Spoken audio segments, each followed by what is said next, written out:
Testing, testing, hello. Hey everybody, want to get everybody's attention. Jay is ready. Yep, have a seat, have a seat.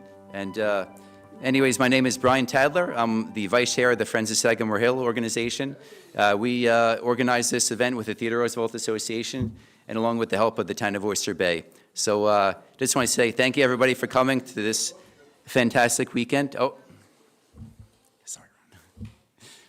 So yeah, I'm going to hand the microphone over to a very special guest in just a moment, but yeah, just have to say simply thank you to everybody for attending, and it's been a fantastic weekend so far, and very excited for what day 2 has to offer. So going to pass the microphone over to my good friend and the legend himself, Colonel Roosevelt.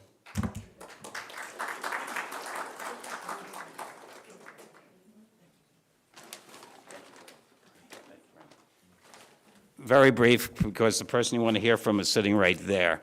I will be around town all day. I've spoken with many of you, and I'm more than happy to continue to speak. But I won't. So thank you for being here. Bill Summer, also known as Theodore Roosevelt.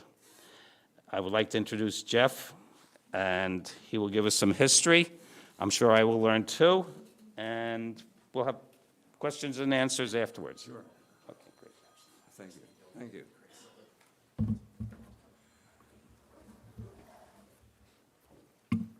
Well, first of all, welcome to 1898.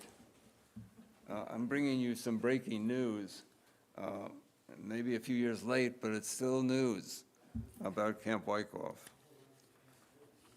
Montauk Point had been a pasture land for cattle. Had been a pasture land for cattle, horses, and sheep since 1658. In fact, it's the oldest continually operating ranch in the United States. And the American cowboy, actually, they claim the origin or the start of the American cowboy. So the Rough Riders were in Montauk is really kind of coincidental and very interesting. In the spring of 1898, Montauk was a treeless pasture land of hills and hollows with distant views of the ocean, bay, and sound. There were few houses and few residents, most of whom were fishermen who worked the waters of Fort Pond Bay. Those fishermen no doubt saw reports about the USS Maine when it blew up in Havana Harbor on February 15th, 1898. But they weren't consulted by President McKinley before he sent a message to Congress on April 11th. But they would soon know that the United States had declared war on Spain on the 22nd of April. Shortly after war was declared, Assistant Secretary of the Navy Theodore Roosevelt, age 39, resigned his position, as did West Point instructor in military strategy named John Joseph Pershing, age 38, to join the war effort. Secretary of War Russell Alger offered Theodore Roosevelt command of the 1st Volunteer Regiment, Cavalry Regiment, which was raised and organized in preparation for combat. Roosevelt with little, yeah, I'm sorry.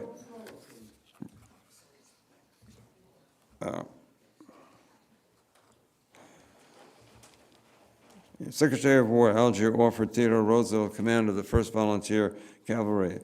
Roosevelt deferred to his good friend, Dr. Leonard Wood, who was a Harvard-trained physician, but also had won the Medal of Honor. On the 1st of July, of course, as you know, the Rough Riders charged San Juan Hill, with Roosevelt leading the charge, with support from the Buffalo Soldiers, the 9th and 10th Cavalry Regiments, one of which, the 10th, was under the command of Pershing, who was known then as Blackjack Pershing.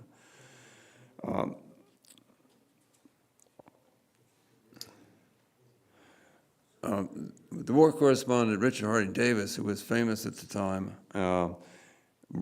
witnessed the charge, and he said that it looked totally foolhardy, Roosevelt on horseback charging the blockhouse. But as it turned out, he noted, it inspired the men, and the men charged the blockhouse and, of course, took the hill. Blackjack Pershing later wrote that it was against all modern military strategy to charge directly at a fortified position. When you think about that, how that changed history, the very fact that Roosevelt wasn't shot and killed, that he survived that, and San Juan Hills now represents a tremendous victory in American military history. And of course, the Rough Riders are part of that. On July 17, General Jose Terrell, the Spanish general protecting Santiago de Cuba, surrendered to General Shafter. And the troop, the Fifth Army Corps, which numbered 22,500 men, was ordered by Secretary of War Russell to stay in Cuba, even though they had defeated Spanish forces at Santiago de Cuba, to stay there until the fall, when it was planned an attack would be made on Havana. So the war didn't end with Santiago de Cuba at that point. They were still looking forward to fighting the Spanish in Havana.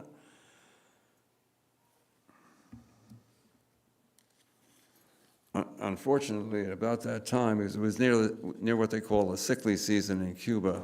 The men started to contract yellow fever, malaria, dysentery, and typhoid. And the situation grew very serious.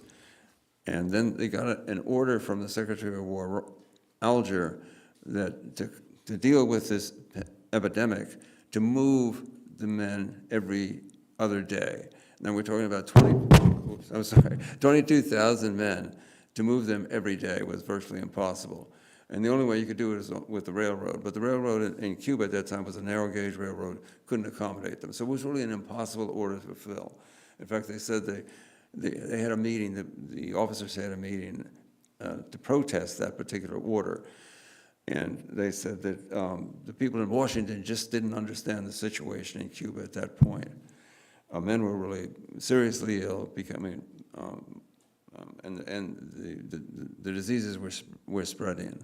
At that time, by the way, they didn't know that yellow fever and malaria were not contagious. They're transmitted, of course, by mosquitoes. They did not know that. So if somebody had malaria, they thought you could get it by associating with someone with malaria. That wasn't the case, isn't the case. Two different types of mosquitoes, by the way, for each one. So they decided to write a letter, a petition in protest of the order from Alger. And it was signed by 10 military officers. And the petition was given to General Shafter. Roosevelt also wrote his own separate letter, but signed that document as well. That became known as the Round Robin, which is really an extraordinary event in military history, that they should protest a military order. The documents were handed to General Shafter, but somehow, and it's still not clear how this happened, the documents got in the hands of the Associated Press. And from the Associated Press, it got in the hands of William Randolph Hearst. And of course, he made the best of it. He put it on the front page in the next edition, where Secretary of War Alger read it for the first time. He got the telegram later. The nation knew about the situation in Cuba from the round-robin letter, which described all of the diseases that were developing among the men in Cuba, after the nation had read it in the paper. So he was infuriated, and he blamed Roosevelt. Well, what Hearst had also done is he took Roosevelt's letter, he put it on the front page of the New York Journal under the heading, "Army will die like sheep." Now, that was a quote from Roosevelt's letter, but certainly Roosevelt didn't intend to have it on the front page of the New York Journal. So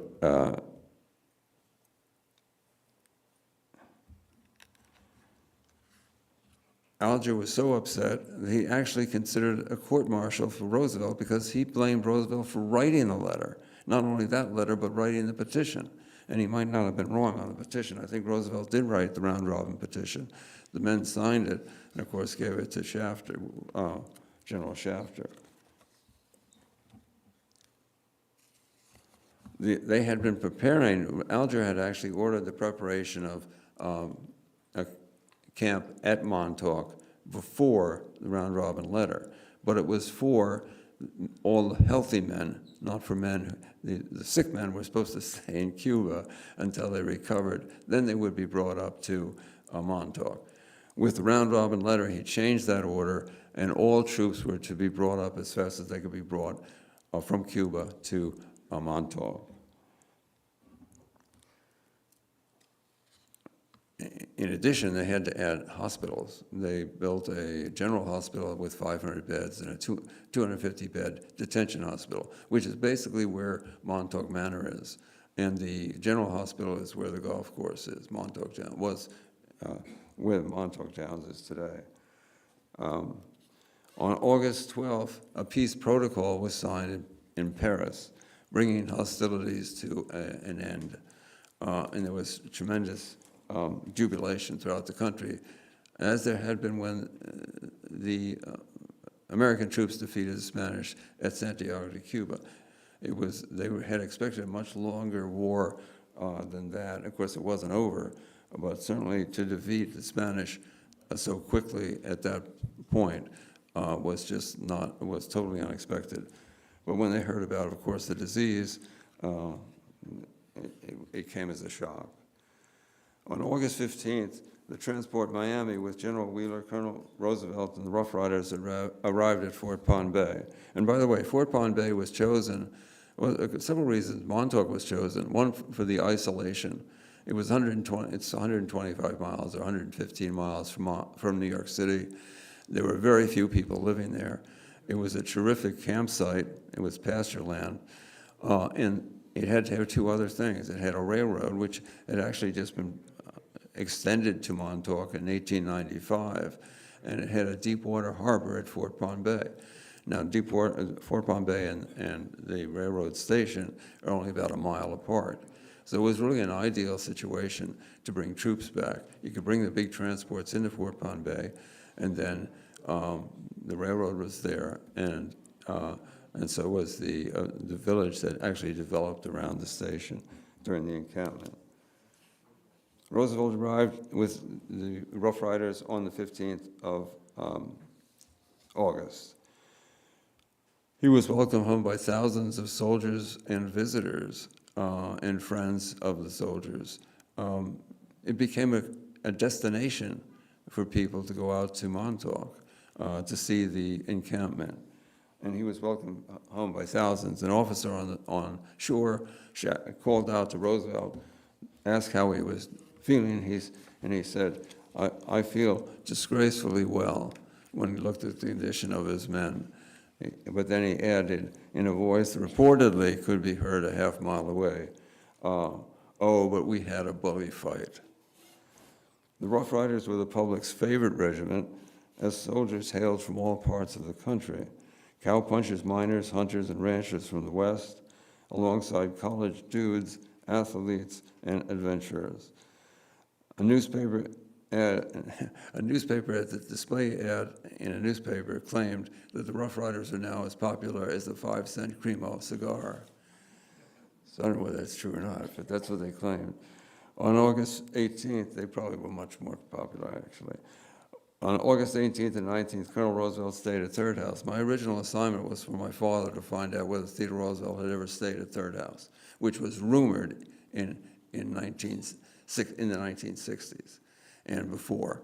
They didn't really have any proof that Roosevelt had stayed there. So my father asked me to find out if Roosevelt had ever stayed there. Well, he did. He stayed there on the 18th and 19th with Edith. On Friday, he met with Lemuel Puig, an emissary from the Republican Party boss, Senator Thomas C. Platt. At that time, Platt really was determined who would run for office. He was a U.S. Senator, but he had tremendous influence in New York politics. So because Roosevelt was so popular, and he was the war hero, he was so popular, he caught the interest, of course, and the attention of Senator Platt.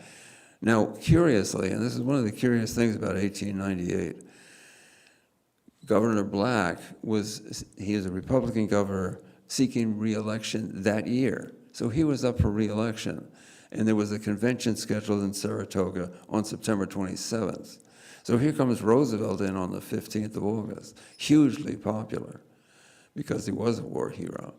And then you had Governor Black, who was running for re-election. Well, there were calls out for Roosevelt to run for the governorship. And so it became something of an issue, first of all, whether he would decide to run, and secondly, of course, whether or not the party boss would accept him as a candidate, and that would be Platt. As it says at that time in the book, Platt was not in favor of Roosevelt at that time, but he wasn't enthusiastic about the re-election of Governor Black either. So this emissary from Platt, Lemuel Quigg, met with Roosevelt at Third House on the 19th of August.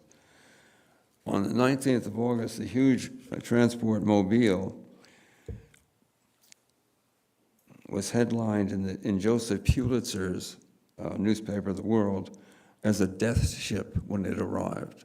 It had 1,600 men on board, many of whom were really seriously ill. 9 Massachusetts soldiers had died on board on the voyage from Cuba and been buried at sea. That voyage was about 7 or 8 days, and it was approximately 2,000 miles.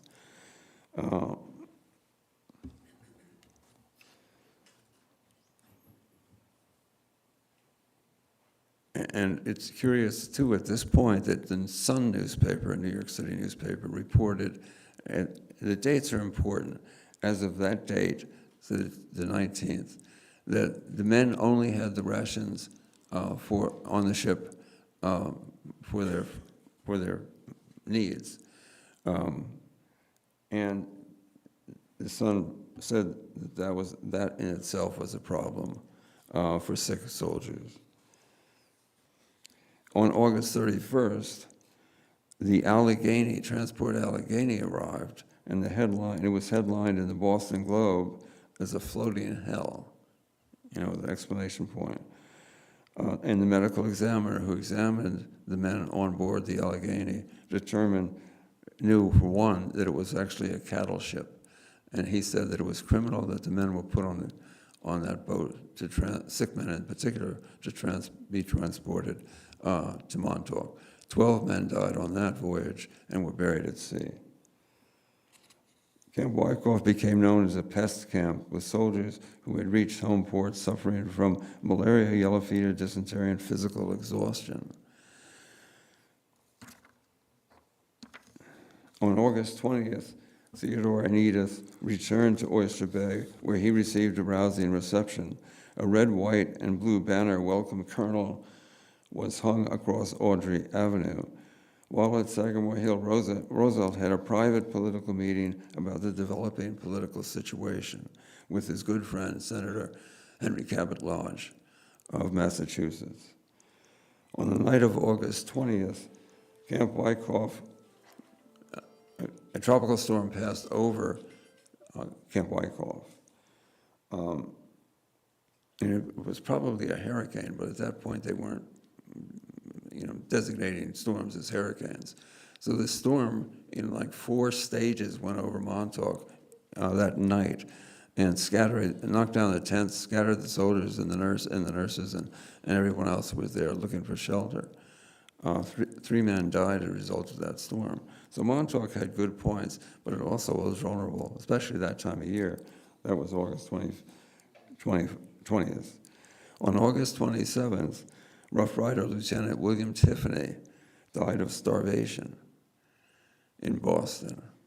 Now, he was a Knickerbocker. He was one of the Knickerbocker, what they call the Rough Rider Knickerbocker Quartet. There were 4 men from the Knickerbocker Club in New York City.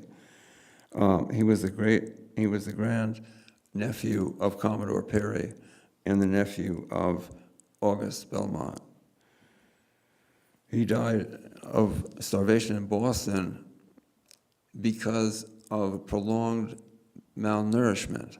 The body gets to a point where you cannot put any nutrients into the body. It won't accept them. And that's what happened to Tiffany. That's called starvation.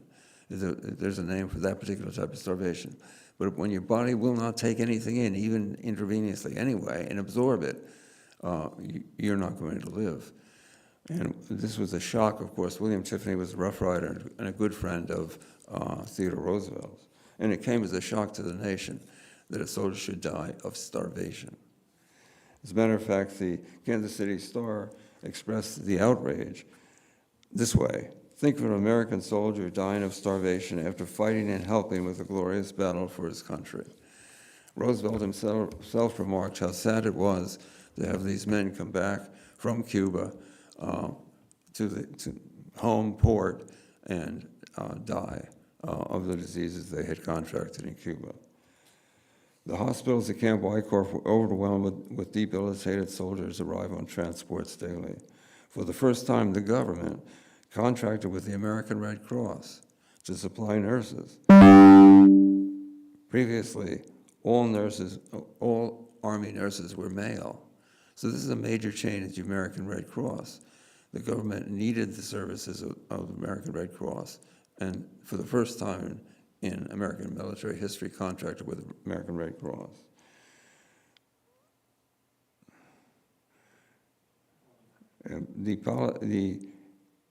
This is an interesting fact, more than 340 would die in Montauk at Camp Wyckoff from yellow fever, malaria, mainly malaria actually, typhoid, dysentery, and what was listed as physical exhaustion.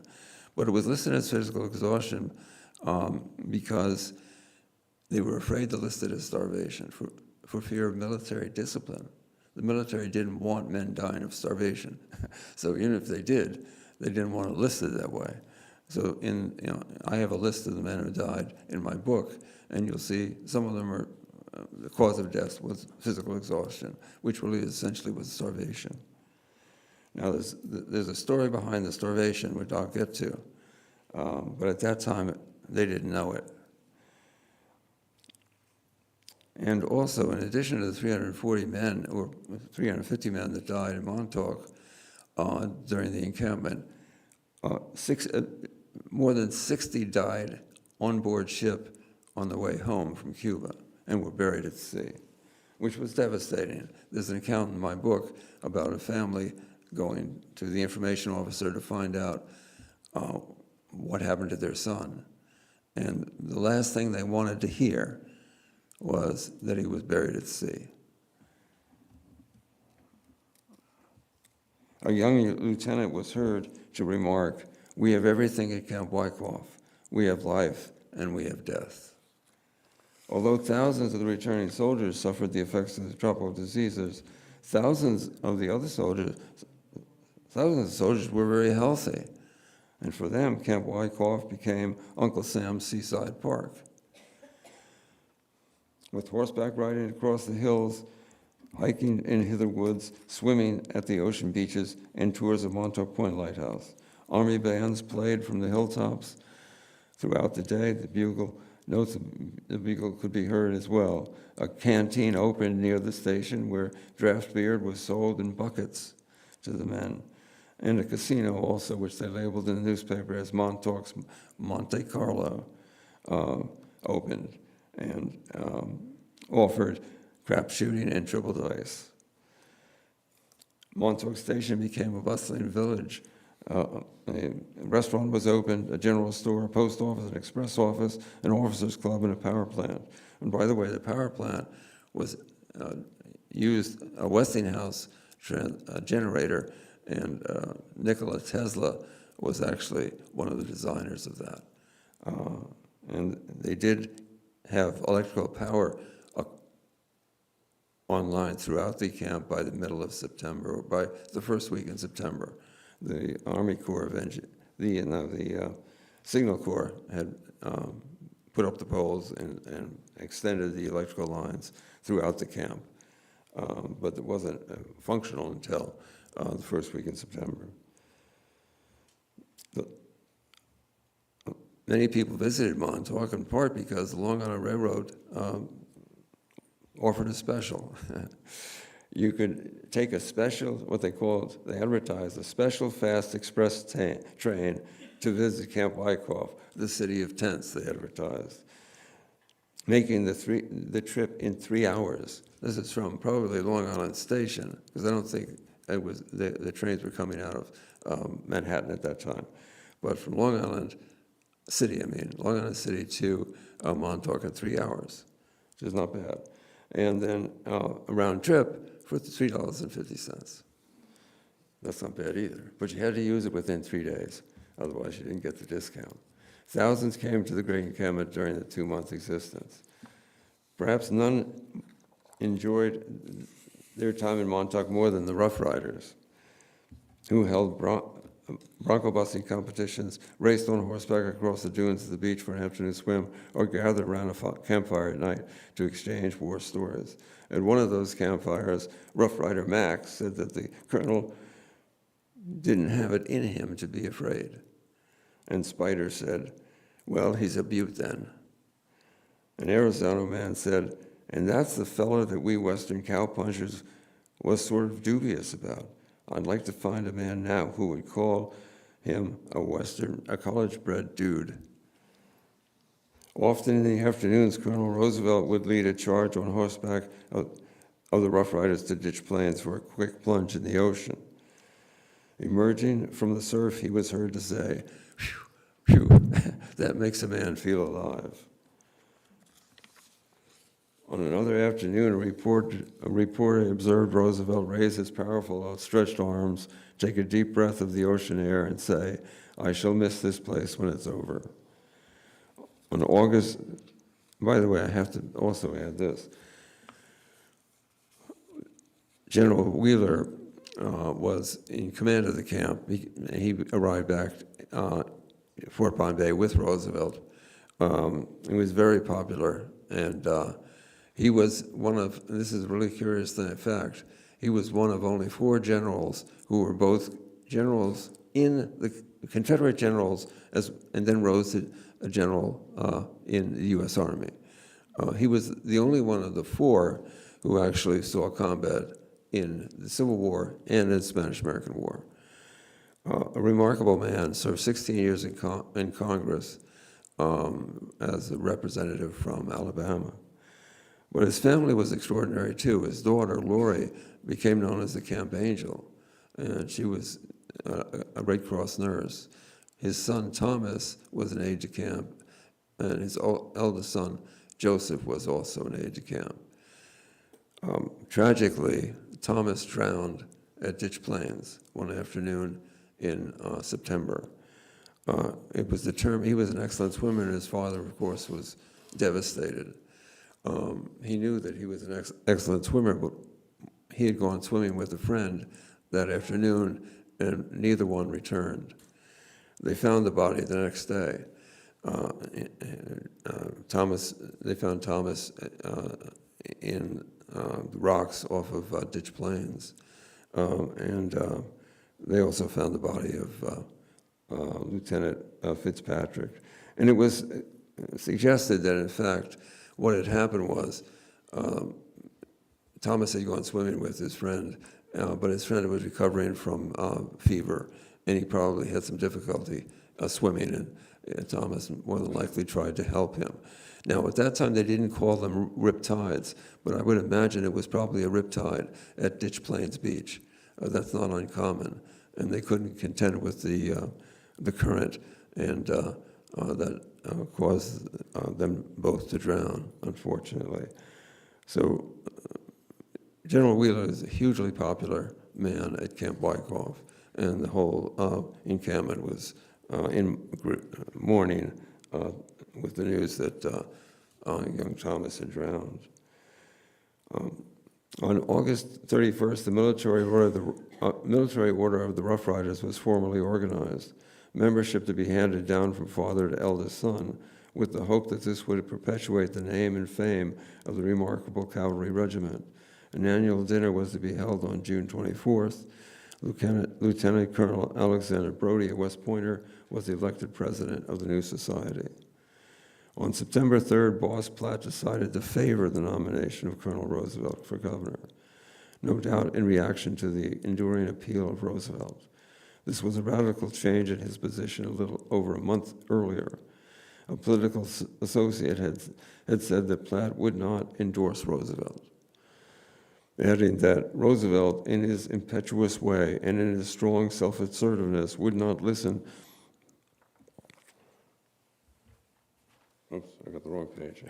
Would not listen to any part suggestion. And of course, that means that Boss Platt wouldn't be able to influence legislation. So he wouldn't. And then even at that point, this was in July, at that point, the delegates to the convention in Saratoga had already been picked in support of Governor Black for his reelection. So this was a very difficult time, actually, a critical time for Roosevelt, who was not seeking the governorship. In fact, he wrote to a friend and said that he could care less whether he was nominated for governor. But he said later, as I'll tell you, that he would accept it as an honor if it was offered to him. On September 3rd, the Sun newspaper headlined McKinley's visit to Camp Wyckoff as Montauk's great day. From a hilltop where the white tents of 18,000 soldiers could be seen, the president remarked, "This is beautiful. I think I have never seen a handsomer camp."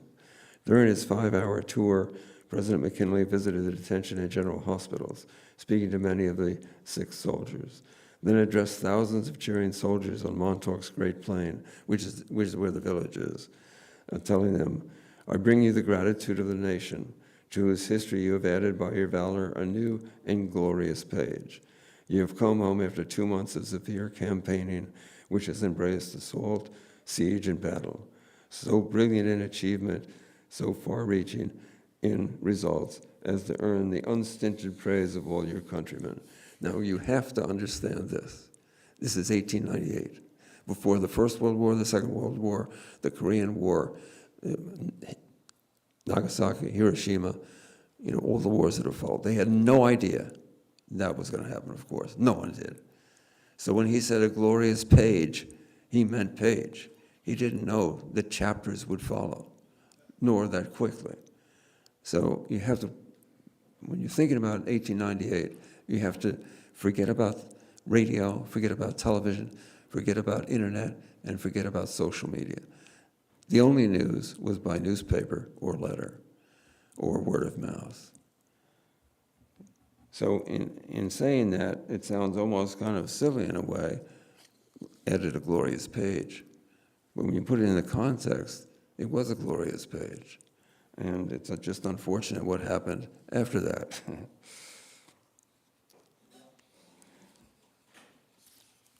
After the next day, Roosevelt, fearing that he would not have an opportunity to say goodbye to his Rough Riders before they were mustered out, spoke at the Sunday service. And this, I believe, is the first bully pulpit. He didn't call it that, but it was he was at the pulpit, basically, and speaking to his men and giving them advice. It was bully because of the war. Bully meant what it did after the war, something other, and especially with its association with Roosevelt. So the first bully pulpit, I believe, can be claimed by Montauk. This is what he said to the men. "What we have done only calls us to renewed exertion in the future. Life is a constant struggle, and no man can afford to remain idle. Carry that same sentiment and spirit into your life when you separate from your home, for your homes. Every man has felt that the honor of the regiment was in his keeping, and he would reflect honor or dishonor on all by his individual acts." Then in closing, he told the Rough Riders, "I feel a love and attachment to each and every one of you, and that we are bound together by ties that death alone can sever. On September 10th, Colonel Roosevelt, who had refused to talk publicly about politics, issued a statement. And the statement read that he had always been a Republican in the broadest sense of the word, and that he has not been seeking the nomination, but should it come to him, he would accept it as an honor. On September 13th, Colonel Roosevelt, in appreciation of his leadership, was given a Bronco Buster statuette in bronze by the artist Frederick Remington, which is now at Sagamore Hill. Colonel Roosevelt addressed them saying, and this is a great statement, "You cannot imagine how proud I am of your friendship and regard." This is a great thing to say. To have such a gift, in accepting the Bronco Buster statue, Roosevelt said, "To have such a gift from this peculiarly American regiment touches me more than I can say. This is something I shall hand down to my children, and I shall value it even more than I do the weapons I carried through the campaign." The Rough Riders gave him 3 cheers for the next governor of New York in true cowboy style with an extra tiger. That night, the Rough Riders got together for a grand jollification around a big campfire where there were Indian dances by Pollock the Pawnee, Rattlesnake Pete the Apache, Livy Jones, and Sam Downing the Cherokees, among others, performing the stamp, snake, and harvest dances.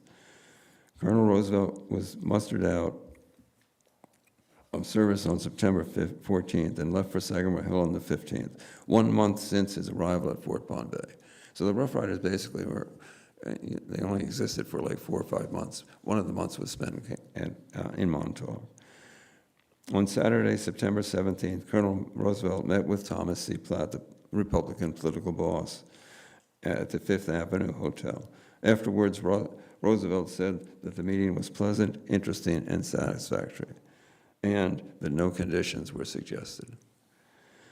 On Wednesday, September 21st, Oyster Bay held a peace jubilee in honor of Colonel Roosevelt, with some Rough Riders in attendance. During his acceptance speech, he said, as you all know, that the regiment had been armed, equipped, mounted, and dismounted on the transport in Cuba and through a victorious fight within 50 days. And speaking of the Battle of San Juan Hill, he said, "Then began the crowded and glorious hour of my life, that hour for which I would not trade my whole existence." He was given a sword by the Oyster Bay residents. He was 39 with 6 children at that point. On September 24th, the New York Herald headlined, "Governor Black hurls bombshell.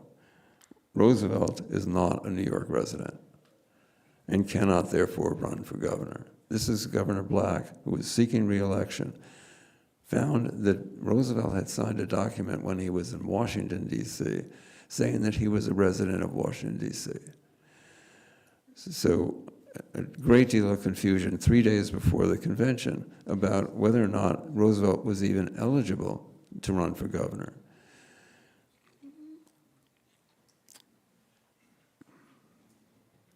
Newspapers and individuals took sides. William Randolph Hearst, a California, editorialized that Roosevelt was not really a New Yorker. This Hearst telling that Roosevelt's not a Californian, saying that Roosevelt himself was not a New Yorker, claiming that he had no understanding of or sympathy with the feelings of the people of the state. The Sun editorialized that Roosevelt was an illustrious New York name,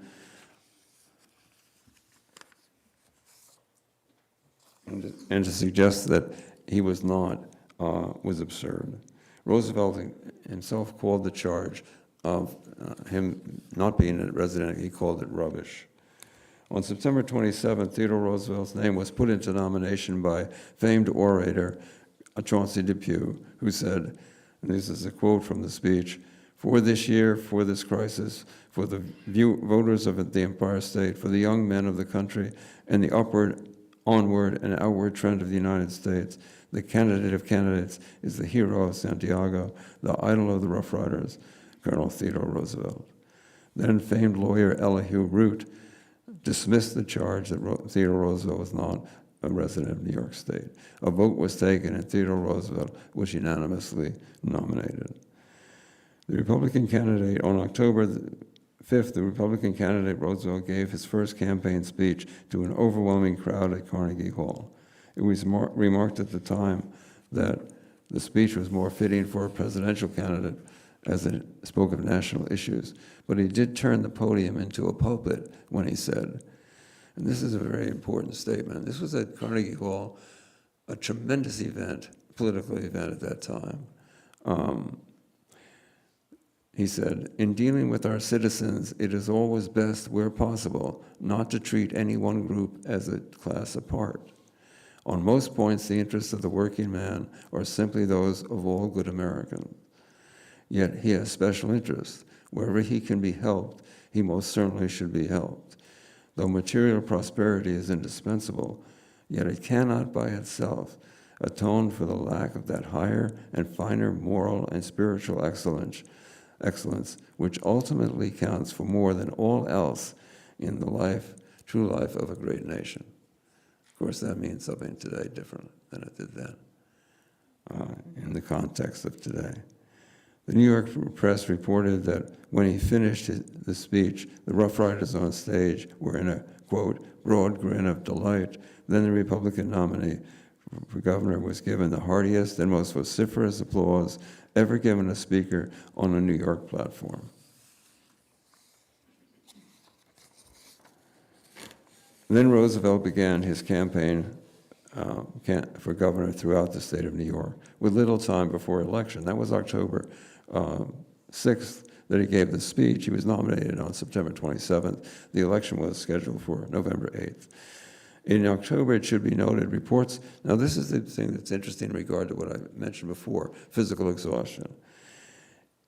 In October, it should be noted, reports of the conditions of the meatpacking plants in Chicago began to appear, and how the poor quality of the roast beef might have impacted the health of the soldiers.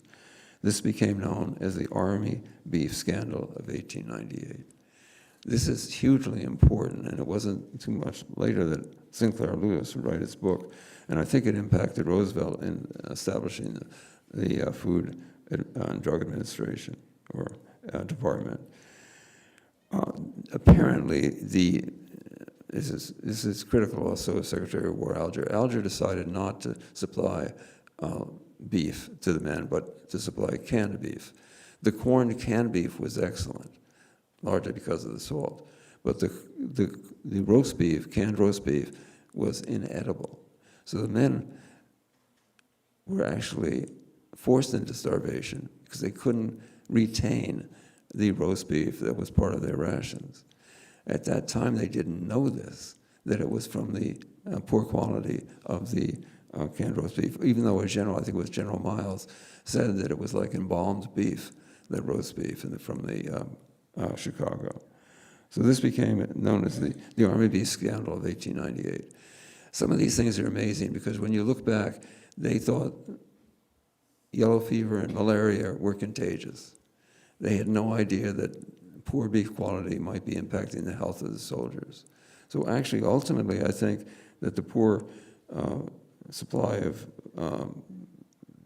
to the men of the canned roast beef ultimately led to a number to sickness, definitely, but probably also to Tiffany's death and others who died basically of starvation for not receiving the nutrition they needed. The fishermen in Montauk gradually came back to fish Fort Pond Bay. Oh, I'm sorry, I missed a page. The camp closed basically with the departure of the 7th. They left about October 14th. So the camp really was winding down. Most of the soldiers had shipped to, or gone by train to other posts, and the population diminished. At its most populated point, Camp Wyckoff had 16,000 soldiers. But the Fifth Army Corps itself had 29,000. 22,000 were in Cuba and came back by transport. The fishermen in Montauk gradually reclaimed Fort Pond Bay, no doubt discussing the changes the late war had brought. The village at the station was now a ghost town, with buildings vacated and boarded up. This landscape was pockmarked by campfire pits, and electrical posts stood like sentinels that had witnessed the commotion of the great encampment. The East Hampton Star wrote, "There is a weird gloominess about the place from which one cannot escape as he walks around and sees the buildings which a month since were fairly alive with human beings, now boarded up and left as sad reminders of the scenes of pleasure, joy, delight, sadness, sorrow, and misery, which were alternately presented there during the existence of Camp Wyckoff." On November 8th, Theodore Roosevelt was elected governor, defeating Democratic nominee Augustus Van Wyck. An editorial in the Tribune stated that Theodore Roosevelt carries with him into the executive office the character with which he has borne ever since his fellow citizens began to know him, and that is the character of absolute independence, absolute fearlessness, and an honesty as bright as the sunshine. Senator Thomas Platt expressed his gratitude for the victory in the commercial advertised newspaper, saying, "Colonel Roosevelt deserves all honor and credit for the victory in the state. Besides his strong personality, he possesses remarkable physical resources, which were no small factor in the campaign just ended. Indeed, I know of no other man who would have been able to conduct the canvass he has made without breaking down before the schedule was completed. He has my heartiest congratulations and best wishes." This is a man who 2 months earlier wouldn't even have considered Roosevelt as a candidate. On December 10th, the Treaty of Paris was signed, formally ending the Spanish-American War. The United States gained Puerto Rico and Guam, and also purchased the Philippines for $20 million in payment essentially for the infrastructure that Spain had built there. In his memoir, years later, General of the Armies Pershing questioned the acquisition of the Philippines, a country with a different culture, language, and more than 7,000 miles from the United States. Now, think about that. This is really a critical turn, and this is why 1898 is so important. We went from a nation state. We didn't get involved in Europe. We didn't get involved in Asia. By the end of the war, we had control of the Philippines, 7,000 miles from the coast, and with a different culture, different language. Pershing questioned that. Now we think about this. At that time, Guantanamo became our first overseas military base. We now have 700. The United States has become an empire of overseas military bases.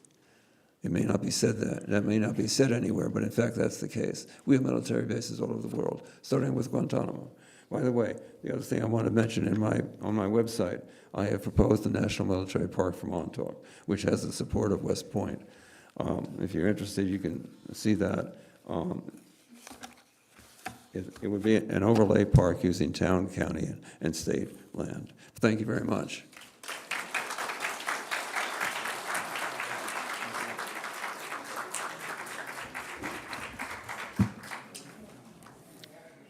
Thank you, Jeff Heatley. My name is Chris Cosentino. I am the Executive Director of the Theodore Roosevelt Association, and on behalf of the TRA, I just want to thank the town of Oyster Bay, Friends of Sagamore Hill, and everyone who has helped bring this incredible weekend together. It's been great. So, Jeff, thank you very much. Brian had given me some notes here. First things first. Let's make sure, if you can, please silence your cell phones. If it does go off during a presentation, that's a $50 donation to the TRA. So we'll keep that going. But today actually marks my 1 month anniversary as the executive director of the TRA, and the colonel was supposed to introduce me, and I figure, hey, the first thing I don't want to do is correct the colonel in this new role. So. But it is incredible to be here and meet everyone. So here we go. Brian had given me some, and is he in the room, Brian? Brian deserves, if you see Brian, give him a good round of applause. I mean, he's incredible, for sure. We'll tell them we gave him a rousing standing ovation. Yeah, so Brian gave me some notes here. Be sure to visit our event partner, Hive Market and Art Gallery, located at 100 Audrey Avenue. They'll be having a Once Upon a Stuffy repurposed stuffed animal adoption program. TR-themed arts and crafts for all ages, and a very special viewing of the Theodore Roosevelt and Rough Rider artwork by renowned presidential artist Patrick Lewis from Georgia. They will be open from 11 to 5 p.m. He's got a bunch of notes here, but we'll keep us on schedule here. As I keep coming up, I'll give you some more notes for throughout the day. Is Seth here? There he is. Seth, there you are. Okay, Seth is a leading firearms historian from Rock Island Auctions and a contestant on the History Channel show The Ultimate Marksman. Weapons history slideshow presentation featuring all the historical firearms of the Rough Riders and the Spanish-American War, and historically significant firearms owned by Theodore Roosevelt. Please welcome Seth Isaacson.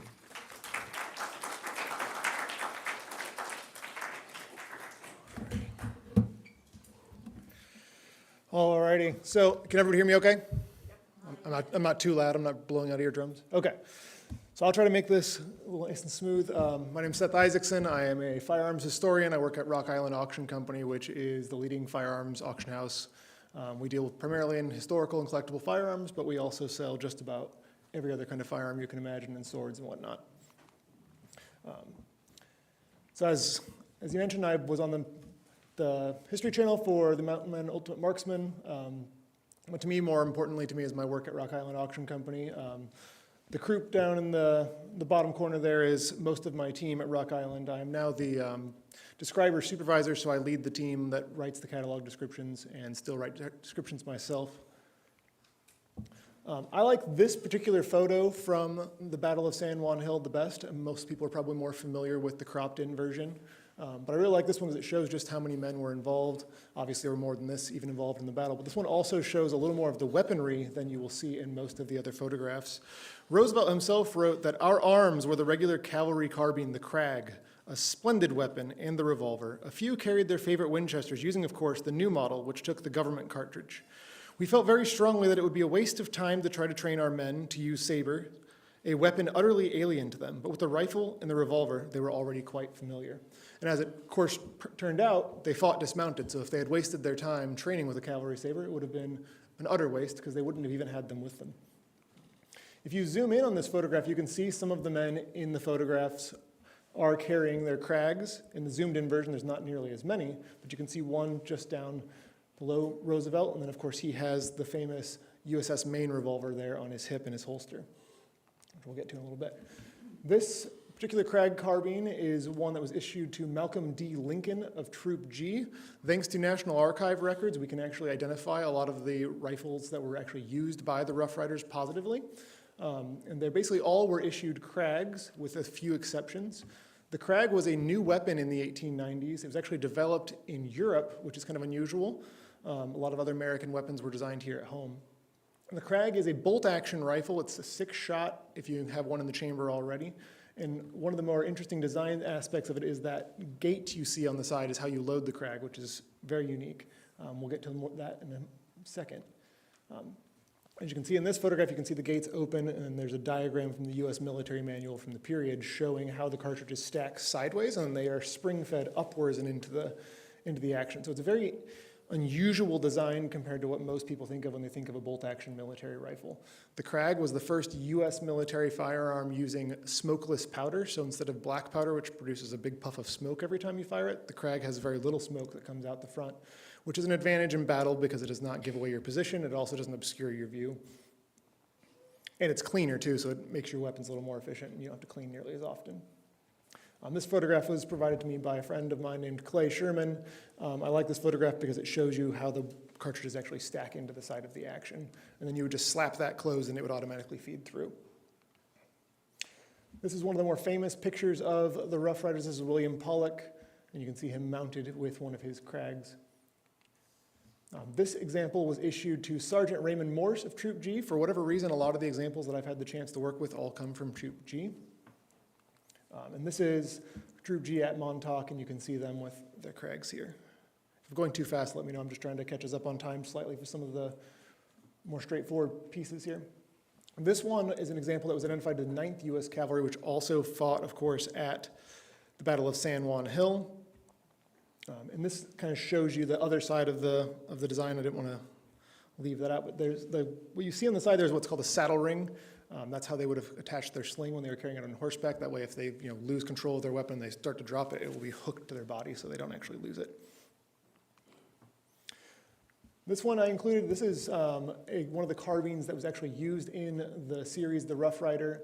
If you look at the sights and stuff, it's slightly different. This one was used by Tom Berenger, who played Roosevelt. Now, Theodore Roosevelt was actually presented a lot of firearms during the time period. You can imagine he was a very popular man. He did receive a Winchester Model 1895 shortly before they left for Tampa. I do not know the current whereabouts of that one. It was on display in the National Firearms Museum a few years ago. I don't know where it is currently. But this example was presented to General Nelson Miles and is the same basic design. Oop, we lost the slideshow. There we go. So you can see the Winchester 1895 is the model that Roosevelt was talking about, where some of his men were using the Winchesters. A lever action carbine, so you actually run the lever like you see all the classic cowboy guns. But the 1895 is interesting because it's a magazine-fed rifle, more like the bolt-action rifles of the period, so you actually feed the cartridges down from the front instead of the side like a lot of the other classic Winchesters. Most of the volunteer units that were fighting during the Spanish-American War would have been issued actually Springfield trapdoor rifles and carbines. These are a more outdated weapon. They date back to the Indian Wars. They came out right after the Civil War, and they were used by like Custer and his men at the Battle of Little Bighorn. So these are black powder firing weapons. Roosevelt and Colonel Wood worked to make sure their men were issued with the latest, most up-to-date firearms, which they were pretty much only able to do because of their political connections. Otherwise, this is what they would have been issued. A Springfield trapdoor is by far an inferior weapon compared to the Krag. You have single shot action, and it produces a big cloud of smoke. I've fired Springfield trapdoors a few times, and they work, but they are very hard to actually aim accurately if you're shooting over any great distances. So I've included this photo just to kind of show you some of the volunteers that were armed with the trapdoor during the war. Now, it might surprise people. Yes. Let me get back to where I'm at here, sorry. So these are actually two machine guns that were provided by some of the New York volunteers in the Rough Riders. It might seem surprising today that you could just buy machine guns and take them down to a military camp, but back in the late 19th century when machine guns were brand new, and even into the early 20th century, you could actually buy machine guns at a hardware store. They were not regulated at all. So they were actually donated by some of the New York millionaires that joined up, and unfortunately they were chambered in 7mm Mauser, which is the Spanish cartridge, and they did not have a lot of ammo when they brought them down to San Antonio. So Colonel Wood and Roosevelt basically said, oh, we'll just have to capture the ammo from the Spanish. I could not find a good image from that in my database for that exact model, but the same model was used into World War I. So this is a model 1915 with just a little bit of updates. Now, another famous of the long guns that were used in the Spanish-American War was, of course, the Gatling gun. These were not used directly by the Rough Riders, but were used by Parker's Gatling detachment. A Gatling gun is basically a crank-powered machine gun. So if you think of like a hand crank,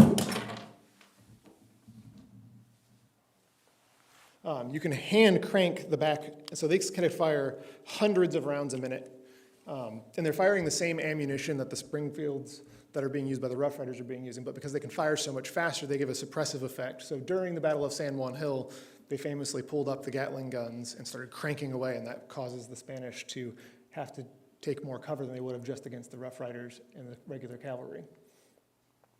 This is an example from the Spanish-American War. If you look on the front, this one has a bunch of commemorative markings on its carriage, including President Theodore Roosevelt's inauguration. And in another section, there's a little design that says that it was commemorating the Battle of San Juan Hill as well. I could not figure out for the life of me while I was researching this one why this carriage had all of these markings on it. I don't know if somebody back in the 1920s or 1930s had one of these on display and they wanted to denote a bunch of the events it was used in, but it is theoretically possible that this is one of the guns that was involved in the Spanish-American War.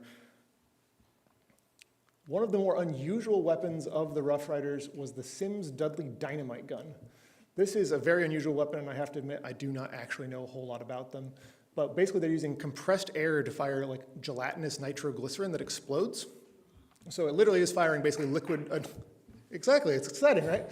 It did not work very well, unfortunately, so they did use it a little bit after they took the hill, but they did not use it very much because it failed relatively quickly. This is what they were up against. Most of the Spanish troops were armed with German-made Mauser Model 1893 bolt-action rifles. The Mauser Model 1893 is not a whole lot different than the German weapons that the US troops faced during World War I and World War II. It is a very modern weapon, also smokeless powder. There's a lot written about the Spanish Mausers, including by Roosevelt himself and many of the troops. They called it the Spanish Hornet because of the distinct sounds the bullets made as they whizzed by. And you'll often hear people say that many of the US casualties during the war were caused because the Model 1893 was superior to the Krags that the US troops were issued. Now, when you actually think about it from a military history perspective, that doesn't make a whole lot of sense. The main downside for the American troops was that they were facing regular troops that were experienced fighting from entrenched positions at the top of a hill, right? If you've seen the pictures from San Juan Hill, or if you've ever been there, it's wide open terrain, right? So they had to cross open terrain while people were aiming down on them. So that's why the Spanish was so superior. But this weapon was basically what the US military refined and adopted as the Springfield Model 1903 that replaced the Krag carbines that the Rough Riders used. So the government tried to take the Krags and upgrade them and make them fire faster ammo. And that actually caused some of the Krags to crack. So instead they had to develop a new design. And instead of coming up with a whole brand new one, they basically took the Mauser action and modified it. Now, one of the most famous firearms used throughout American history is, of course, the revolver. The Rough Riders were issued Colt single-action armies. It's the classic cowboy gun everybody's familiar with. Many of their guns would have actually been decades old by the time they were issued to them. The US military is notorious for keeping firearms in use as long as they're practical. So what they took is they took the cavalry model, which has a longer barrel, a 7.5-inch barrel, and they basically shortened them to 5.5-inch barrels to make them easier to carry. And then they kept issuing those. By the time of the Spanish-American War, most of the troops that were the regular troops would not have been carrying single actions anymore, but they actually brought them back out during the Spanish-American War because the new revolvers fired a weaker cartridge that when we were in the Philippines, we found out did not have enough stopping power to actually stop like a charging Moro warrior who basically used drugs and things to get their adrenaline up. So they went back to the single actions for the Philippine insurrection because they found the .45 caliber bullet was more of a stopping power. This example was issued to Joseph B. Crockett of Troop I. As you can see, it's very well worn. Most of the Rough Riders are said to have left their single actions in Tampa because they fought as dismounted cavalry. And if you know anything about marching around in the military and carrying lots of gear, they've shed anything they don't need as quickly as possible. So most of the revolvers were actually used by the officers, not as many by the actual men. Instead, they relied on their Krags. But the single actions are by far the most popular with firearms collectors in terms of guns they collect. So many of these have actually brought quite a lot of money. This example sold for about $20,000 several years ago. Now, I said most of the men did not carry them. There are photos like this one from Daiquiri showing some of the men with single actions on them still. So obviously some of them did still take their revolvers along. Now whether they kept them and actually took them into the Battle of Las Guasimas and San Juan Hill is another question. We know that some of the officers did indeed carry their revolvers. This example was issued to Michael Hogan and William W. Odell, both of Company I. You can see it's a little bit better condition than the previous example. And then this one is more typical. This one was issued to Private Horton A. Bennett of Troop H and Troop I. So many of the Rough Rider revolvers show tremendous wear when you consider where they were carrying them. They were down in Tampa for a while, then they were down in Cuba. Those conditions are very poor. The finishes that were on these guns did not handle the humidity well, so a lot of times they've turned basically gray. So you can see this example issued to George Thompson of Troop I, same thing. It's got a dark patina throughout most of the metal. This is a photograph of the officers after Las Guasimas. You can see the officers have their holsters and they are wearing their revolvers. Officers generally do not carry rifles into combat because their main job is to direct the men. They should not be actively engaged, but they carry revolvers just in case they actually do have to defend themselves. This one's actually one that's coming up for sale later this year. This will be up in August. Let me get this pulled up. This revolver was shipped to Houston, Texas on January 17th, 1898, and it's documented as carried by Rough Rider Lon Muxlow when he was a sheriff after the war. He was actually killed in the line of duty in September of 1913 in Guthrie, Oklahoma, while carrying this revolver on duty. The main difference between what they call a sheriff's model Colt single action and the regular military issue ones is you notice on the side of the barrel there's no ejector rod housing. So you can see that spring underneath the barrel on these ones. That is what they use to kick out the cartridges. So you have to manually thumb the cartridges out. With a sheriff's model, they remove that to make it lighter and sleeker, and it fits into a holster better. But it was not just used by sheriffs. It's just kind of the nickname for them. This one is another one that's coming up for sale in August. It's really neat. It's a very rare variation of a Colt single-action Army. This is a flat-top target model. A lot of people don't think about revolvers being target firearms, but back in the day, there was serious competition internationally, and people would use revolvers because they have a very accurate design. But the Colt has very poor sights compared to a lot of the more target guns of the period, so they designed a special version that has target sights. This example is documented as owned by a guy that they call the Bade Smith. And according to the history and the provenance that was with it, Bade Smith was a Rough Rider. Now, if you look through the Rough Riders roster, I found nobody named Bade Smith. There's several Smiths in the unit. We're still doing research on this one as it just came in not too long ago. So it's possible that Bade is just a nickname for one of the guys that, rather than his proper name. And of course, now we need to get to Roosevelt's revolver. Roosevelt had a lot of choices when he goes to the Spanish-American War to fight. Roosevelt, by that time, already had quite the firearms collection. He had many revolvers, many rifles. He had lots to choose from. But instead of carrying some random gun that he was beloved, or that he was really familiar with, he carried something very special. And this you can see over at the museum at Sagamore Hill. This revolver was recovered from the USS Maine by William S. Cowles and given to Roosevelt, and he carried this revolver at the Battle of San Juan Hill. There's inscriptions to that effect, and he actually did use this revolver to reportedly shoot at least one of the Spanish soldiers during the battle. But he had a lot of other choices, like I said. This revolver is a very special one that came through my work very recently. This is a beautiful example of a Smith & Wesson new model number 3 single action revolver. So this is basically Smith & Wesson's competition for the Colt single action. Now the Smith & Wesson design has some special attributes. That little latch you can see right above the hammer, if you thumb it up, the whole gun will break open like this, and there's actually a spring-fed ejector mechanism within the cylinder, so you can crank the revolver open and the cartridges eject very quickly.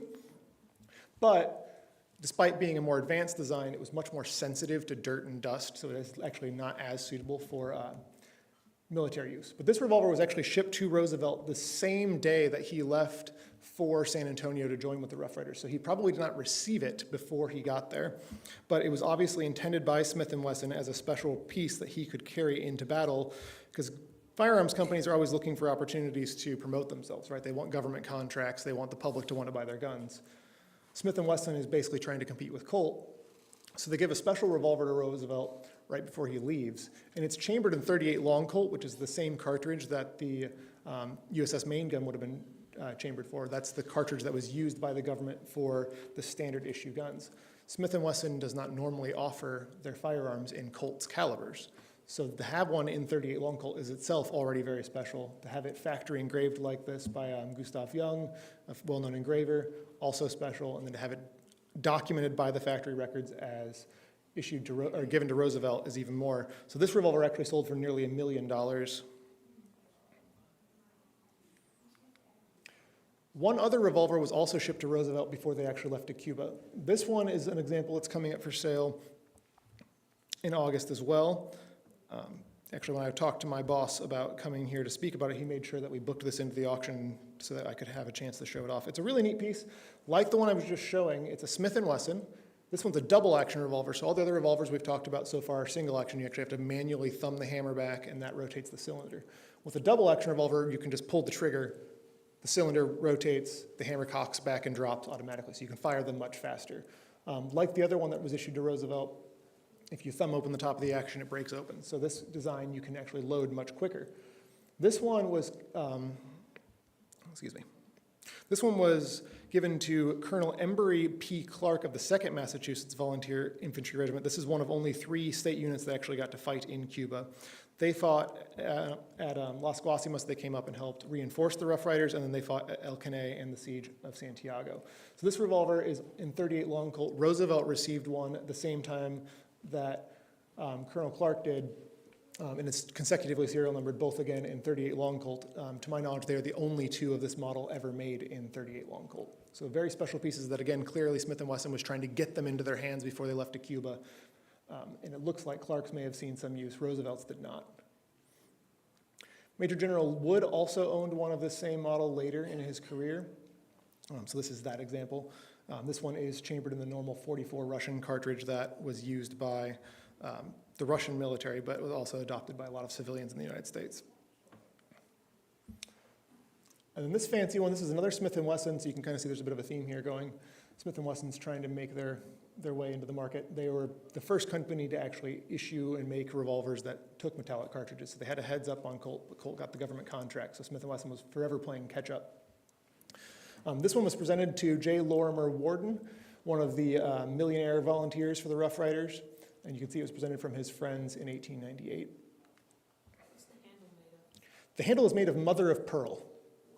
So there's a fun trick about mother of pearl. If you ever want to know if it's real, if it's in room temperature and you take it and touch it to your cheek, if it's colder than everything else, it's pearl.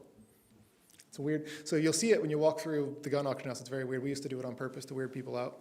If we were giving a tour, you'd see us like cuddling revolvers to our cheeks because the pearl is cold. So that's one of the tricks I always teach the new guys. The next one is one of my favorite Roosevelt revolvers. This one post-dates the Spanish-American War, obviously, but it dates to just days before he was nearly assassinated. So if you look carefully, I don't know if you can read it from that far back, but you can see right here in the October 10th, 1912 section, it says, "For Colonel Roosevelt, must ship October 23rd. So this note is just days before the assassination attempt, and the note clearly indicates this revolver was designed to be a presentation piece for Roosevelt for his birthday. Until just earlier in May, this was the most expensive revolver ever sold, the most expensive Colt single-action Army revolver ever sold by Rock Island Auction Company. It's one of the most expensive ones in the world. It sold for $1.46 million. So it's known as the Bull Moose revolver because of that story of Roosevelt's speech after the assassination attempt where he says that it takes more than that to take down a bull moose. If he had been shot by a single-action army, we would have never heard that speech. Instead, he was shot by a much smaller pocket revolver. But it's a very special gun, and you can see that it's got a fair amount of wear and tear, but still has beautiful engraving. So to me, this is one of the more special pieces I ever worked on. There's a lot of cool Roosevelt things. I'm trying to include some of them in here, even though they post-date the Spanish-American War, just because everybody loves to see some of these beautiful pieces. This one was a hunting knife presented to Roosevelt by James W. Gerard in 1909. It's a Tiffany & Company knife, and you can see it's got a beautiful hilt design with American eagle. It's got the Roosevelt design on one side, and then it's got some Native American hunters in the woods on the other side. As I said, Roosevelt had a lot of fancy firearms. This would have been a brand new design when it was given to Roosevelt. This is a factory presentation Colt model 1902 semi-automatic pistol.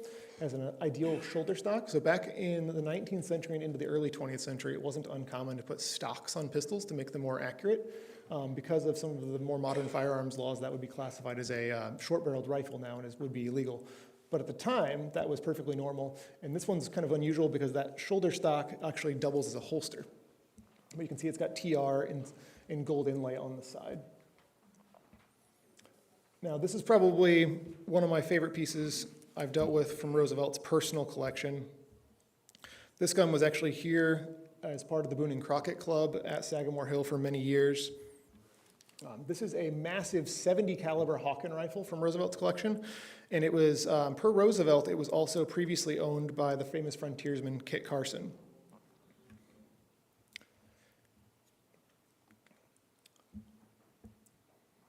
There's a typo in here, I'm sorry. This was Cornelius Van Schaik Roosevelt's Lefaucheux pinfire under lever double barrel shotgun. If you go over to Sagamore Hill, you can see Roosevelt's first shotgun, which was given to him when he was about 14 years old. It was influenced by the guns owned by his other family members, including this one.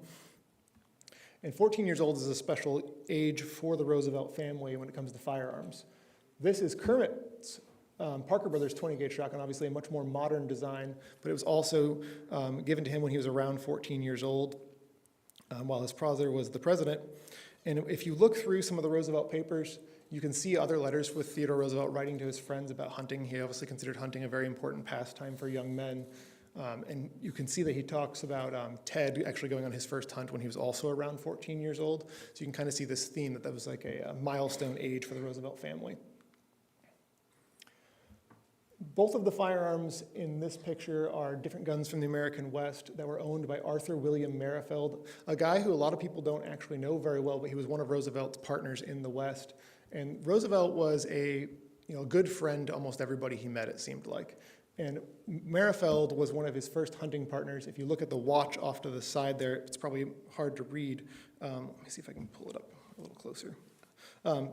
But if you look at the watch, it says, "If it's a black bear, I can tree him. If it's a grizzly, I can bay him," which is a quote from Merifeld on Roosevelt's first grizzly bear hunt. So he took Roosevelt on his first hunt for a grizzly bear, and Roosevelt afterwards gave him a couple different options as like a reward for what he wanted to give him because he was so taken by the experience. And that's a quote from Merifeld during the hunt. And so he chose a watch. But Roosevelt also presented him this beautiful revolver, which is a Merwin Holbert design, which is a less common design than the Colt single action, but it's a very robust design and also has some very unique details. And the holster rig is also Merifeld's that came with it. The rifle up towards the top was actually presented by Roosevelt's nephews because he sent them out west to hunt with Merifeld. Now I said Roosevelt was a good friend to almost everybody. If you read the stories about the Rough Riders, he did a lot of things to help a lot of them out after the war, and he did the same thing for Merifeld. So he got Merifeld a position as the United States Marshal for Montana and reportedly gave them this pistol to use during the service. You can see the copy of the letter to the side where he's writing to Merifeld about the negotiations to get him the job. It was actually a little bit of a doing to have to negotiate with the senators and whatnot to get him that position. Let's see. And in closing, I would like to introduce my dogs. This is Theodore and Arthur, so Arthur named after Arthur Merifeld because I had just done cataloging those guns. My wife said I should thank her and my children for their help, but I would like to say that the dogs were far more helpful in working on historical research. They're Cavalier King Charles Spaniels, so they are very snuggly pups. So they will happily sit and let me read for hours, whereas the children want me to do things. But I just thought it was a nice soft note to end on. But if there's any questions or anything, I know we're short on time, feel free to grab me afterwards and I can discuss things out back. But thank you very much for your time.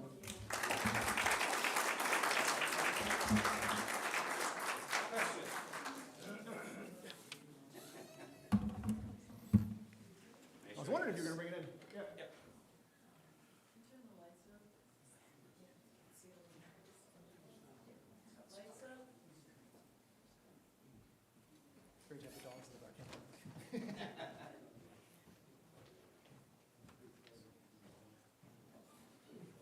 I don't know if you guys can still, you guys see this from back there? So this is an actual Krag rifle that's been shortened to carbine length. So this is the Krags of the same basic design that Roosevelt and the Rough Riders would have used.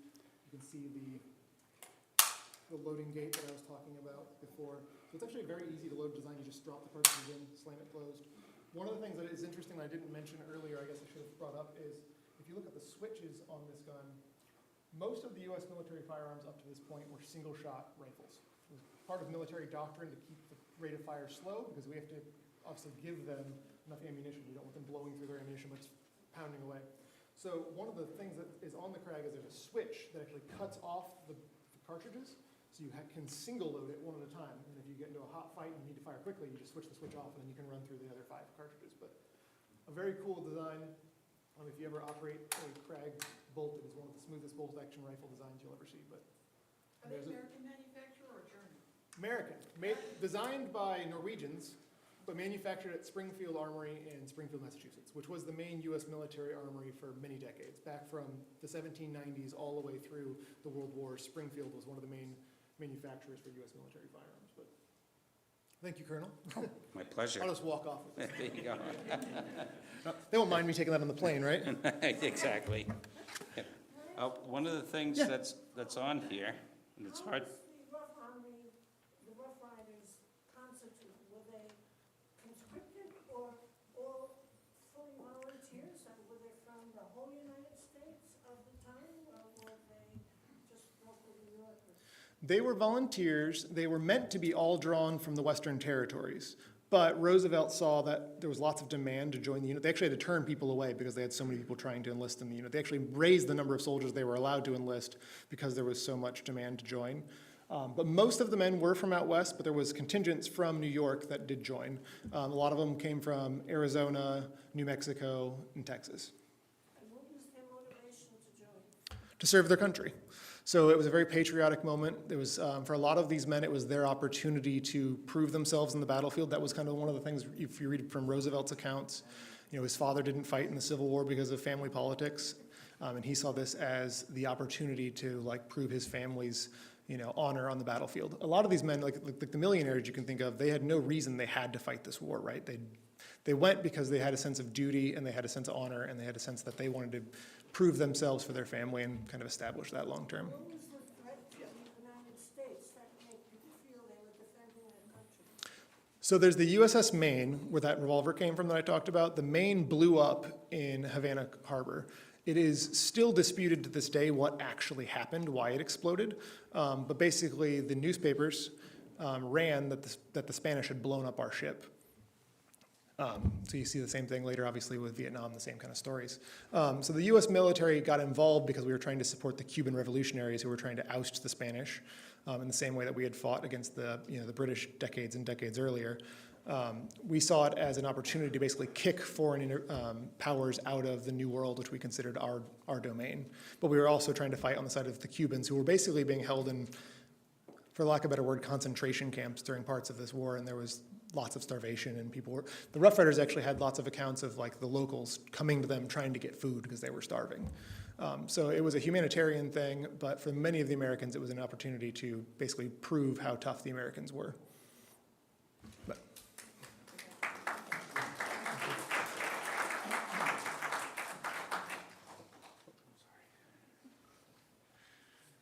Thank you, Seth and Colonel. This is great. Thank you so much.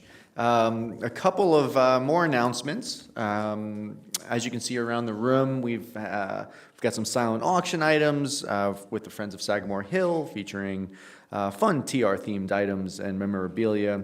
So you can check out those tables. There's also books available for sale from our presenters and our friends over at Theodore Books. So you can check those out as well. Our next presenter, Patrick Falsey, actor and historian who starred in the 1997 movie Rough Riders. He also played General A.P. Hill in Gettysburg and was the historical advisor for the movie Gods and Generals. His presentation will be about his experience making the Rough Riders film, which included a boot camp in historic Rough Rider City in San Antonio. Ladies and gentlemen, Patrick Falsey.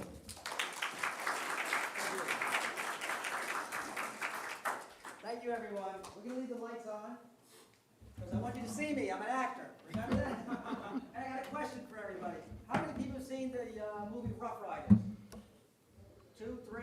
Good night, everybody. All right. So I'm going to tell you how the movie came about. I'm going to tell you about some of the actors that are in it.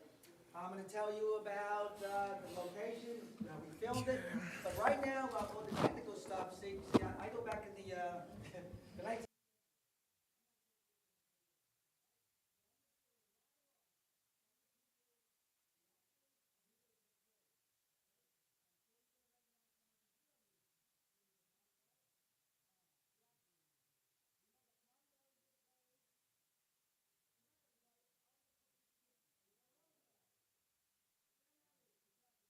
O'Neill.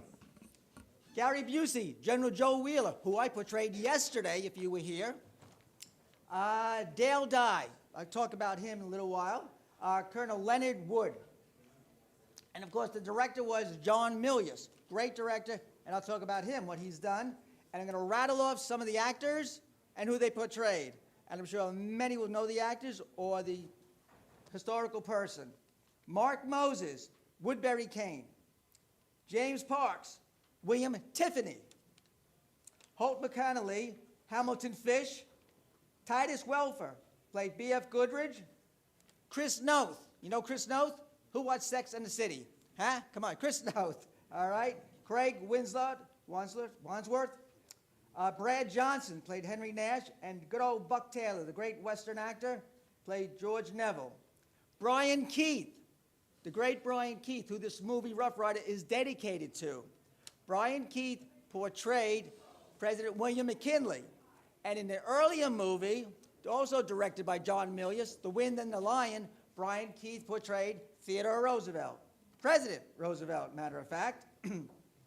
And as I said, this movie, Rough Riders, is dedicated to the memory of Brian Keith. This is his last screen appearance. He was ill at the time of filming, but he really wanted to do it. And, oh, are there any Remington people here? Right? Remington, there you are. How are you? I wore this jacket because of Frederick Remington. And we have any Buffalo Bill Cody people here? They didn't make it. All right, they're still getting ready. Oh, there you go. All right.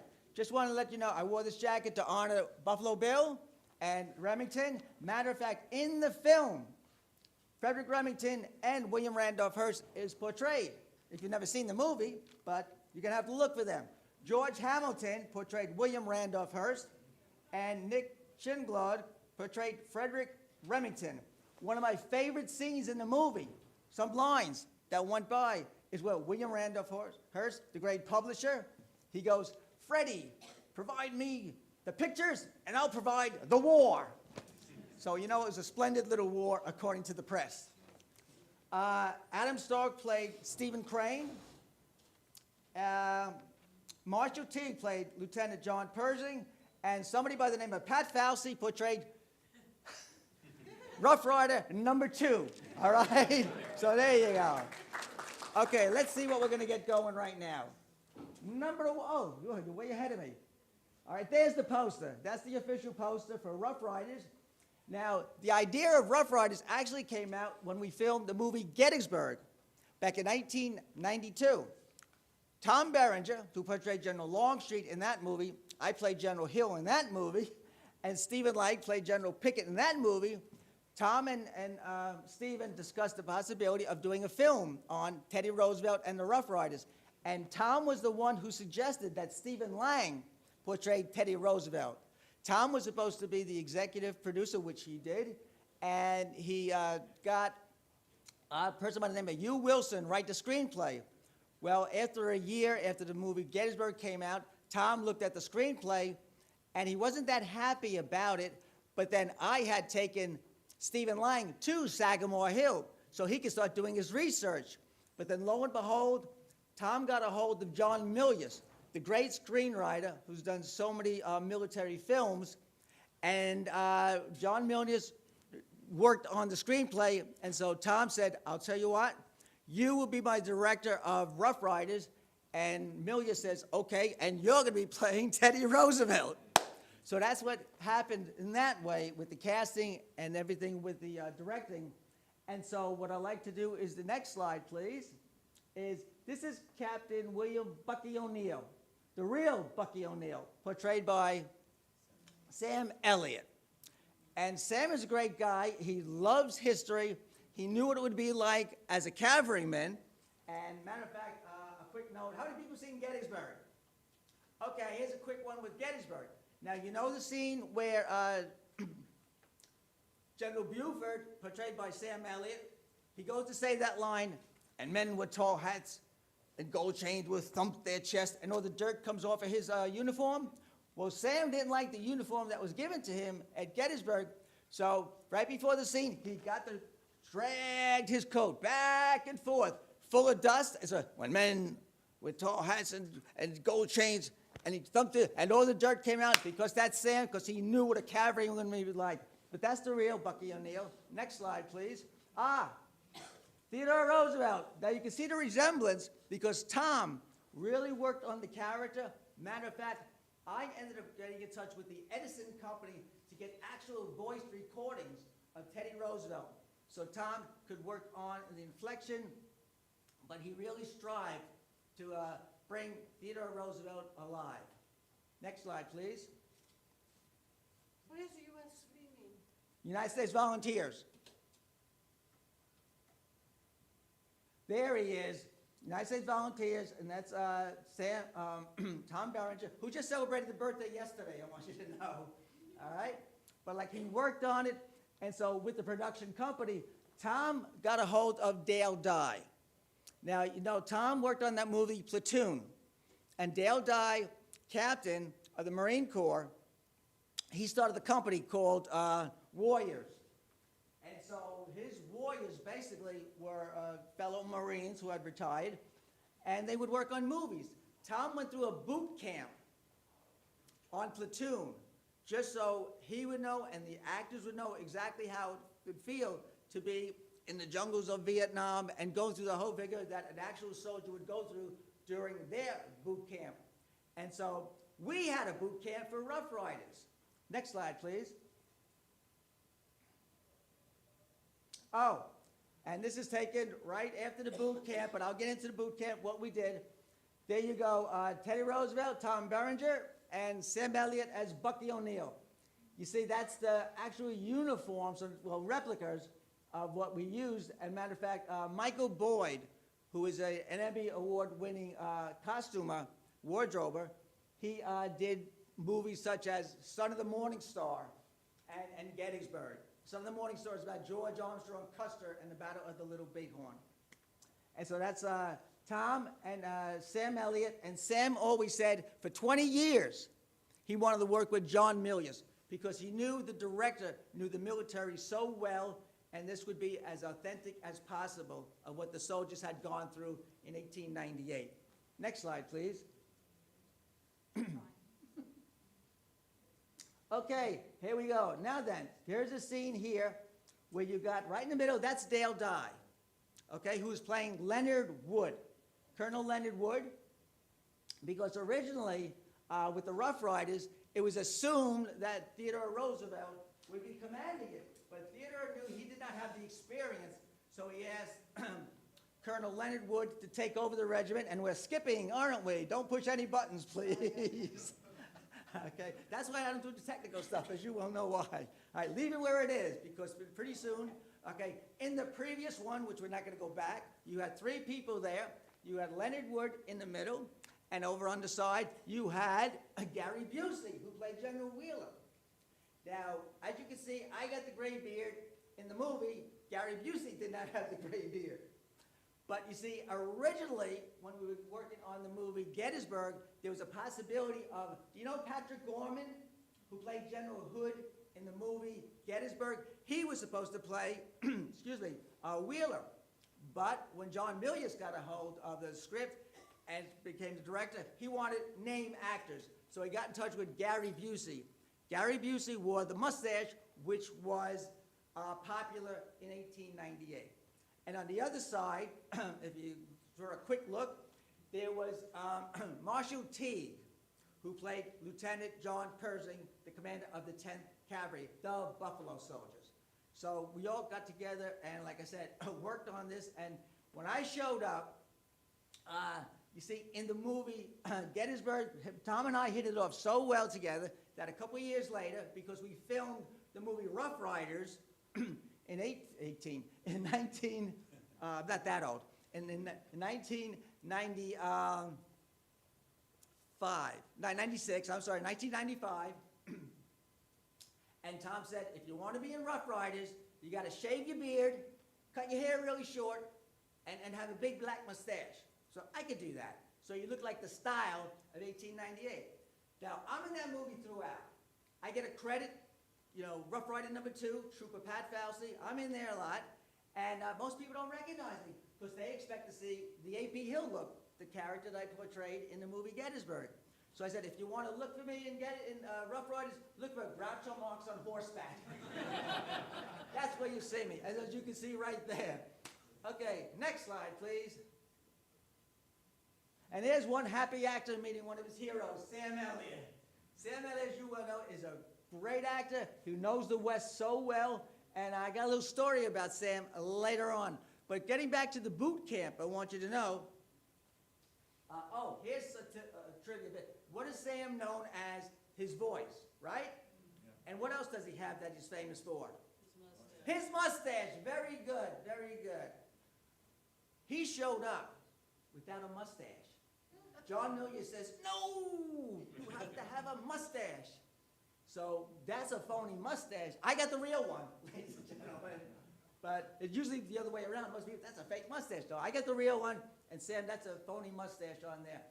Regarding the boot camp, Dale Dye had his warriors put us through this thing where we filmed out in Palestine, Texas, where the night before the boot camp, Tom had a barbecue.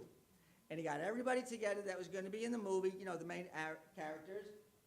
And he comes up to me and he says, Pat, don't tell anybody that you know me when you're at the boot camp. Don't tell the warriors that you know me. I can't help you. You have to go through it on your own. So you see, most of these people that were there were in their 20s. And I was older than that, put it that way. All right? And so, okay, I promise you, and I'll keep an eye on you, but you can't tell anybody you know me. Now, I found out that the next morning, what happened was that, you see, that night we stayed in a hotel. The next night, they had us move on to this area down in Palestine, and we had to live in tents, these dog tents. And for a whole week, and all we ate was Spam. You familiar with Spam? Yeah. Spam for breakfast, which was like 5 o'clock in the morning. Spam for lunch, which was like 2 o'clock in the afternoon. Spam for dinner, which was 7 o'clock, continuously. But they had us do 10-mile marches. We had to do caterpillar push-ups. We had to do all of these things. And some people could not get through. And at one particular point, I'm getting kind of tired. I'm exhausted. But Tom saw me doing the push-ups and the sit-ups. So he was so nice. So he comes next to me, and he puts his arm around me, and he goes, come on, we're going to do this. So I made it through. And I want you to know, I found out afterwards that those Dale Dye warriors, they took bets. They said, that little guy from New York is not going to make it. But Tom, he won a few bucks on me because he knew I had the passion and I had the determination to get through. So thanks to Tom Berenger, I got to be in Rough Riders.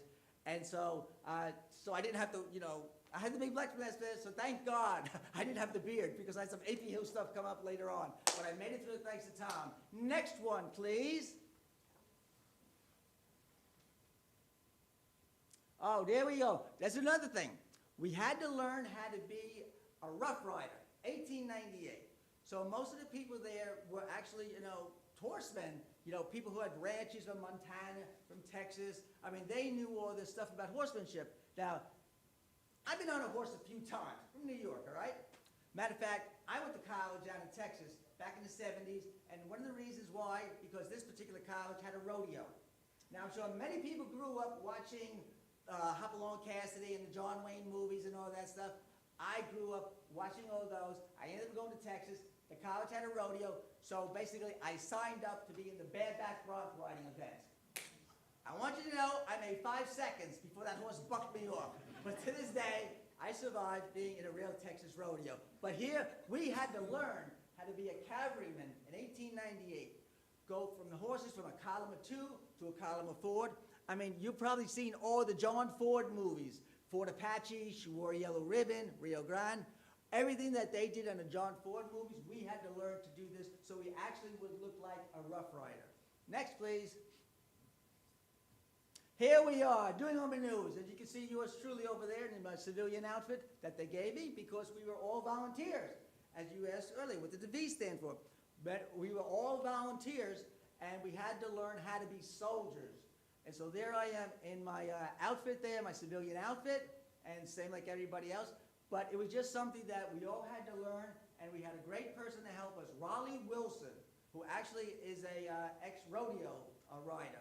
And he helped us, and we had special wranglers there. Doug Sloan was in charge of the wranglers, who also worked on Gettysburg, Son of the Morning Star. I mean, he's like the top wrangler. So we're doing all this in Palestine, Texas. And next slide, please. Wait, how long did it take you to learn? We had to be a week. We spent a week just doing the boot camp. Because when we started filming, basically it was like you had to know right away what to do. So it wasn't like, oh, we got to stop and we got to reform and everything. No, it had to be like, just like that. Just like the Army today. I'm sure many of the soldiers, maneuvering, you know, repetition, repetition, repetition, where you get to a point where you don't even think about it. When you're given the order, you just do it.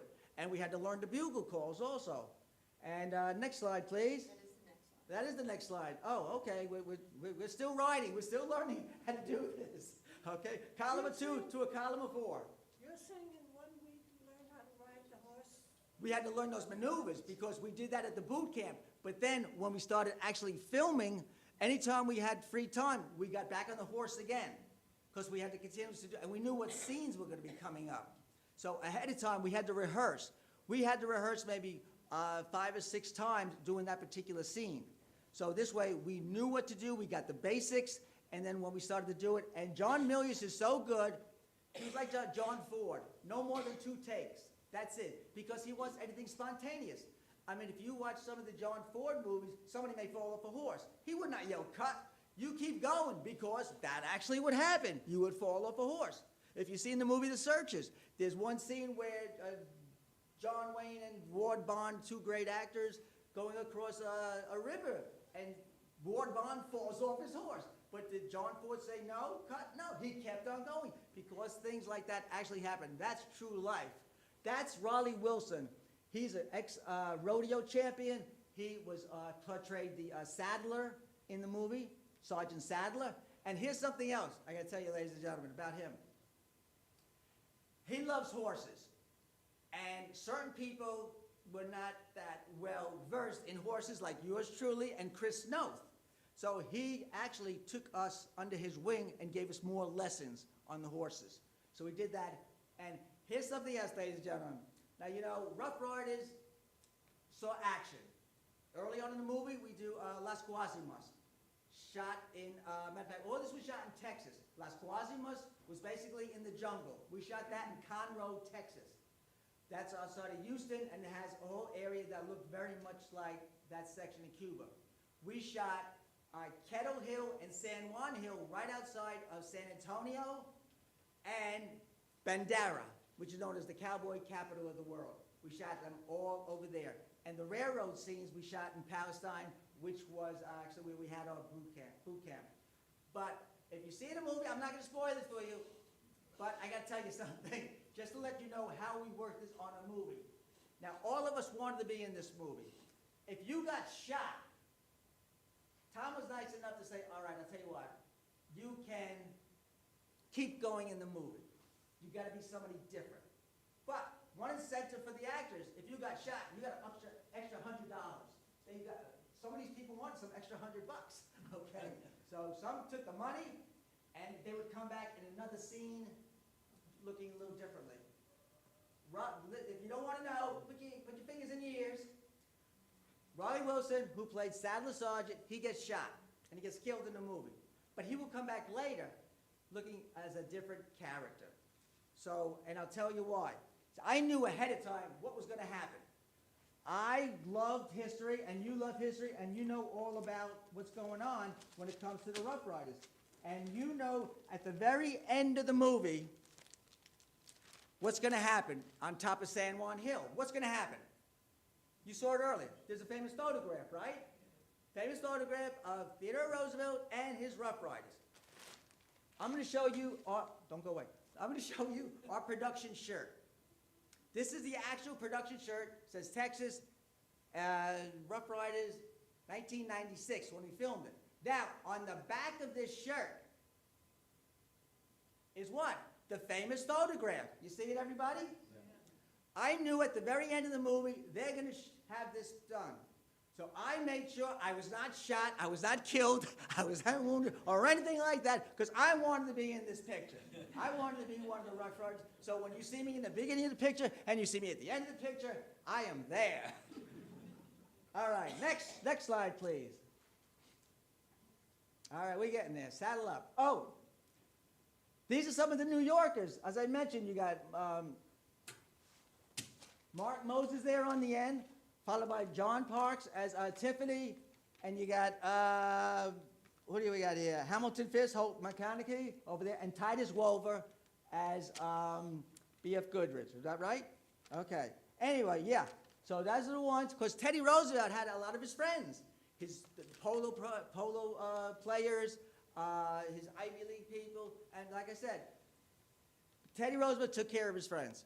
There were 90 New Yorkers that were part of the Rough Riders. The regiment was 600. over 1,000 people wanted to be a Rough Rider, because the word got out that Theodore Roosevelt was going to be commanding the Rough Riders. Oh, there are applications all over the country to be a Rough Rider. But the regiment would be almost 600 people, and so they had to go to training also.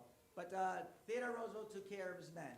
And here are some of them, the actors who portrayed some of Teddy's friends. Next. Oh, there's yours truly, saddle up, okay? So like I said, we had to learn how to ride. I had extra help here and there.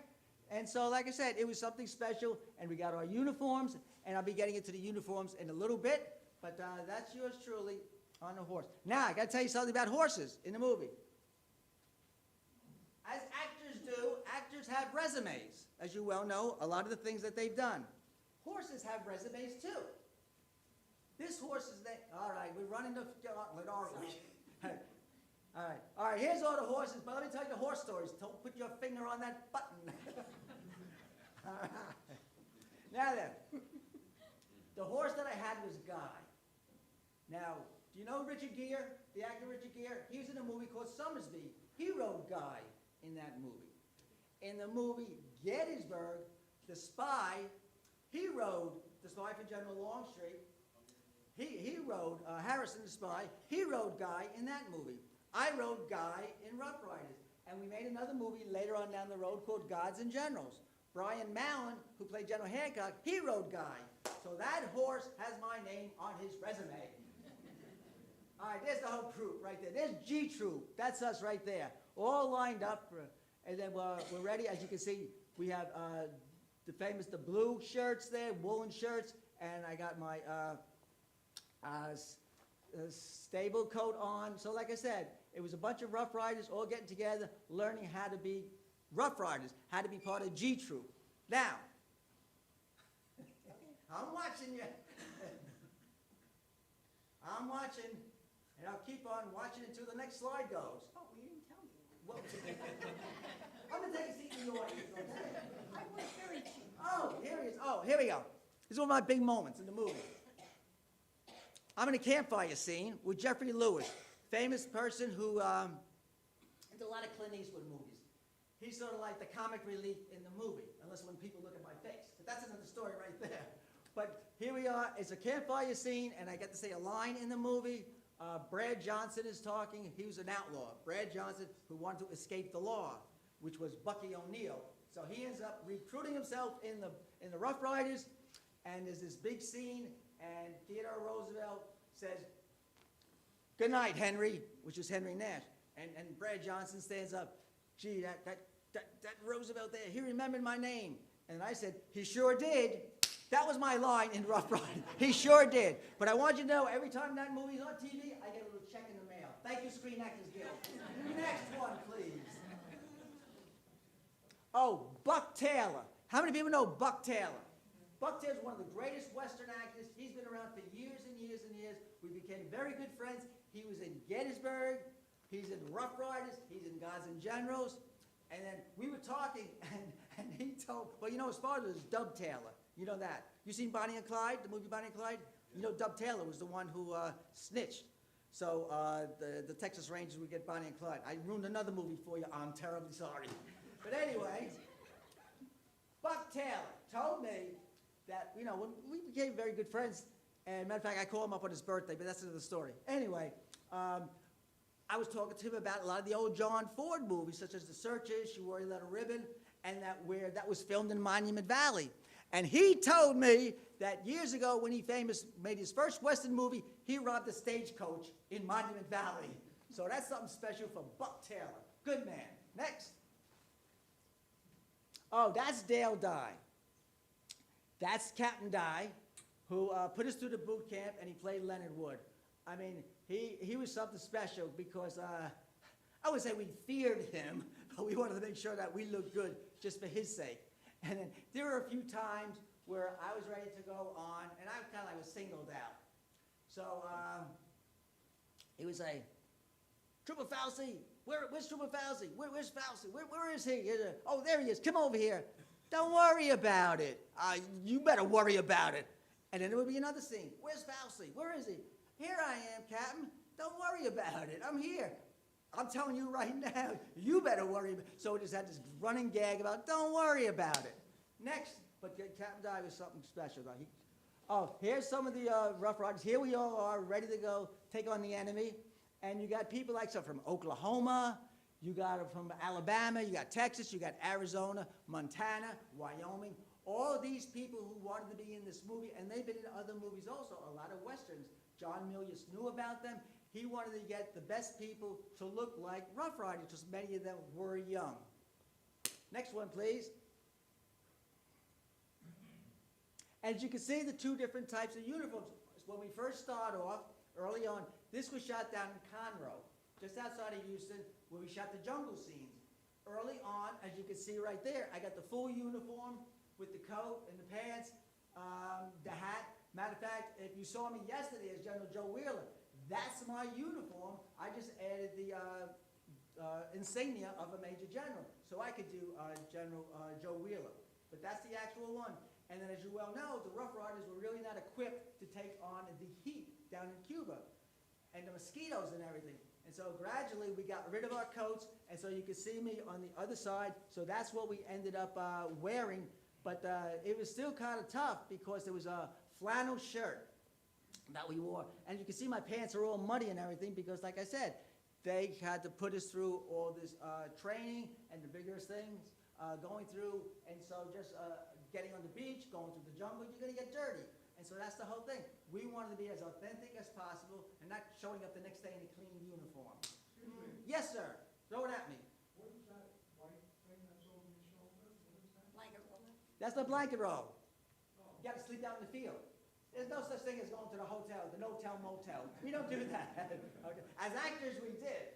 All right, because they had us get up like 4 o'clock in the morning, and they had to ship us over. They had to drive us over to the location, and then we had to get ready. We had to have old dirt put on our faces and everything. And also, like I said, the uniforms were dirtied up, and so we would be dirtied up. And so that's basically, that's the whole thing. There's a blanket roll. So the Rough Riders, I know, that's how many of them got sick, unfortunately, but that's the way it is. Next. See, if I had my glasses, I really look like Groucho Marx. Oh, here the Buffalo Soldiers. Had to use them because they played the very important part in the Rough Riders when they ran up San Juan Hill and Kettle Hill. The 10th U.S. Cavalry, commanded by Lieutenant John Pershing, who ended up later on down the road and during the First World War as commander of the American forces there. But we had a great time with them, and they really wanted to represent the Buffalo Soldiers, the 10th U.S. Cavalry. So they did a magnificent job, and we wanted definitely to include them in the picture. Next. As they go marching by, the Buffalo Soldiers. And we're getting even closer to them now. Don't get too close to us, those guns are loaded. Okay, and we keep on, oh, remember I told you about Riley Wilson, who gets shot? Well, there he is the second time around. There he is. I get kind of wounded, okay? I get blood splattered on me, but I didn't die. I didn't die. So, but that's Riley Wilson. As you can see, it's a different uniform, different hat. He has the eye patch there, and so that's him. So, like, it was a great time being. See, when we worked on this movie, the most fun I ever had was working on a movie because we truly shared a bond. We were so close. It was like a band of brothers, actually, because we had to go through boot camp. We had to sleep in the tents for a whole week, and then just being every day, going through the vigors, going through the rehearsals, and then hanging out together. It was something special. So, but that's Riley Wilson. So if you haven't seen the movie, forget about everything I just said, so everything will be fresh when you see it. Next, please. I got to tell you this story. Here we go. I got nephews. Years ago, the year before we did Rough Riders, which was 1996, Daniel, one of my nephews, had an assignment in school. It was called Flat Stanley. Are you familiar with Flat Stanley? Okay. Now, I got here a Flat Stanley. This is not that Flat Stanley, but this is another Flat Stanley, where basically you have to mail it or have somebody else do something with this and tell a story. So Daniel asked my wife, Joan, to take care of Flat Stanley. And so what did you do? Took him to the Empire State Building, pre-9/11 this was. Took him to the Empire State He has a Building. picture taken with the model of the 8. yeah, so there's a picture of Flat Stanley with King Kong at the Empire State Building. The next year, it's 1996, and our other nephew is Matt. So Matt goes, gee, my Uncle Pat is down in Texas working on a movie. I'm not sending Flat Stanley up to the Empire State Building. I'm going to send him to Texas. So I get this package in the mail, and it's a Flat Stanley. So I think, oh, I got Flat Stanley. Let me see what I can do. So I go up, I bring Flat Stanley on the set. He's in my haversack, matter of fact. And so I go up to Tom Berenger and Dale Dye, and I said, is it okay if you guys we take a picture with Flat Stanley? It's for my nephew. Oh, sure. Okay, we get the picture taken with Flat Stanley. Got it? Okay? Next slide, please. I figure, okay, let me try this one. Sam Elliott. Now, Sam Elliott had a different attitude about Flat Stanley. So I go up to Sam. I go, hi, Sam. Fauci, what do you want? Sam, please. What is that in your hand? It's a Flat Stanley. What the hell is a... Oh, what is a Flat Stanley? Oh, it's something that my nephew said to me. Is it okay if you... Well, give me the damn thing. Oh, okay. Just hold it up. Give it to me right now. So he holds it up like that. I take the picture. Here, take Flat Stanley. Get away from me. Get out of my sight. So that's that. So I ended up sending Flat Stanley and that picture back to New York. He goes up to his teacher. Little did I know, Sam Elliott is the teacher's favorite actor. He gets an A, but the teacher keeps that picture and Flat Stanley. So what can I tell you? But he got an A because Uncle Pat came through for him. All right, so that's something special right then and there. Okay, Sam Elliott and Flat Stanley. The Alamo. One of my favorite places ever. I've been to there several times when we were working on Rough Riders. I went to college, like I said, in Texas, and I would try to get to the Alamo as often as possible, and I learned so much about it. And so when we were working on Rough Riders, when we were filming around San Antonio and Bandera, I said, does anybody want to go to the Alamo during our day off? Because we work 6 days a week. So I gave them tours of the Alamo. It was magnificent. It really was. And next year is going to be the 190th anniversary of the Alamo. Next. Okay, now then, here we go. The Menga Bar. That is right across the street from the Alamo at the Menga Hotel. That is where Teddy Roosevelt recruited his Rough Riders, in the Menga Bar.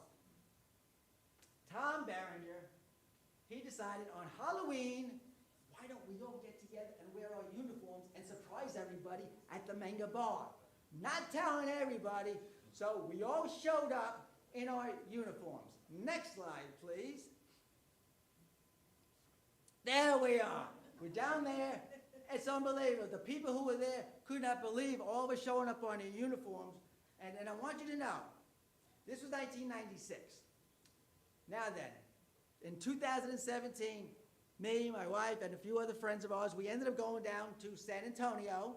We had a tour of the Alamo. We even had a tour of Brackenville, where John Wayne shot his movie, The Alamo. And I want you to know, the bartender, in 2017, when we went to visit the Menga Hotel and go to the bar, was the same bartender from 1996. And he remembered us. And he says, yeah, we still talk about it today when all you Rough Riders came in. So that was something special right then and there. And it was such a surprise, and we then got surprised. Next. Oh, there's Gary Busey up in the balcony there. Very few shots of Gary Busey, I want you to know. I don't want to say anything bad about Gary Busey, but he had some troubles. But he would never take responsibility, for himself. If he had a trouble with the horse, he would blame the horse. And I would talk to Doug Sloan, the writer, and he said, it's not the horse, it's Gary Busey. Oh, it's the saddle. It's not the saddle, it's Gary Busey. So like I said, he was a little difficult here and there, but he played the role to the hilt of General Wheeler. Now then, just surprise. There aren't any children in the audience, I hope. Okay, anyway, John Milius, the director, shows up with a Playboy bunny. You never know what's going to happen on a movie. And so that's yours truly with John Milius, with his cigar and his Playboy bunny. Next slide, please. Here we are in the trenches, ready to assault the hills down there, Kettle Hill and San Juan Hill. And there I am with everybody else getting ready to go across that field, up the hill. And like I said, we filmed this right around between San Antonio and Bandera. And it was hot, but we had to do this, and like I said, no more than 2 takes, because John Milius wanted spontaneity. Next. We're getting there, we're getting ready to assault. We're getting ready to hear the charge. Oh, there I am, and guess what's in my haversack? Flat Stanley. So I am charging up San Juan Hill with Flat Stanley with me. So there I am, getting ready to go up that hill. Okay, next one, please. Okay, there's a shot of Tom Berenger on Little Texas, because that's the horse that Theodore Roosevelt rode. Because originally it was a cavalry unit, and they were supposed to bring the horses with them, but when they finally got on the ships, there was not enough room to bring all the horses. So just a few officers had horses, and of course, Theodore Roosevelt did, and I'm telling you right now, Theodore Roosevelt was one of the bravest men that ever lived. Because just think of it, he's charging up this hill, Kettle Hill, he has San Juan Hill, and then he's on a horse, makes a perfect target. But he gets through it. One of the bravest men ever. Next slide, please. And there's the men, after going up Kettle Hill, taking care of that, we have to run down Kettle Hill and get ready to assault San Juan Hill. And so actually the men are exhausted. So you can see us there basically struggling to get up. This is a rehearsal. This is not the real deal. This is a rehearsal. But that's what we had to go through, but I can imagine what it was really felt like to do that. Next. Can I ask a question? Throw it at me. Oh, I'm sorry. Yeah, what? Here you go. What? When the horses heard all this rifle shooting. did They're they trained. do this? Those are actually, these movie horses are trained to do this. Because when they'll hear noises like a gunshot go off or a cannon or anything like that, they're actually trained. A lot of these horses know when the director says, action, the ears perk up and they get ready to go. And when the director says cut, they know that it's coming to an end. They are specifically trained. I mean, you have a lot of these horses that are in movies after movies after movies. But like I said, these horses know what they're doing. They really do. A lot of these horses are smarter than the actors, to be honest with you. Quick horse story. This is from the movie Gettysburg. Kelly Farrah was a prop man, not only for Rough Riders, but for Gettysburg, okay? In the movie Gettysburg, we do Pickett's Charge and all the battles around Gettysburg. So there's one, they got horses and they got phony horses. You got to put them on the field and so forth. And so after so many days, because we spent 6 weeks working on the movie Gettysburg, one of the horses got scuffed up. So Kelly decided, okay, I'll repair it overnight. So he brings the horse, the phony horse, to his hotel room, and he works on it. It's in the bed. He decides to have an early breakfast. So he leaves the motel room, and lo and behold, the cleaning lady comes by. She opens the door, sees the dead horse in the bed, ah! But everything's okay. She made out all right. Okay, and there's, like I said, Tom Berenger firing his pistol there, and you got right behind him is Chris Noth, and over there is Jeffrey Lewis, and so that's all us over there making that charge. Next, please. Oh, there he is going up the, Groucho Marx going up San Juan Hill with Flat Stanley in his haversack. So that's yours truly right over there. What time of year did you film this? We filmed this in October. Tom wanted to make sure that we started filming at the, matter of fact, I'll tell you right now, here's a quick story. We know a friend, Dennis Fry, chief historian at Harper's Ferry and Antietam for many, many years. Okay, so a week before I was to go down to Texas, I shaved my beard. I cut my hair really short. So I'm standing down in Harper's Ferry there, West Virginia, next to my wife, Joan, and what happened was that Dennis Fry comes by, and what does Dennis Fry say? Where's Pat? I'm standing right next to her. He did not recognize me because of the mustache and without the beard and without the hair. That's why when you see the movie Rough Riders, most people don't recognize me, but I'm in that throughout.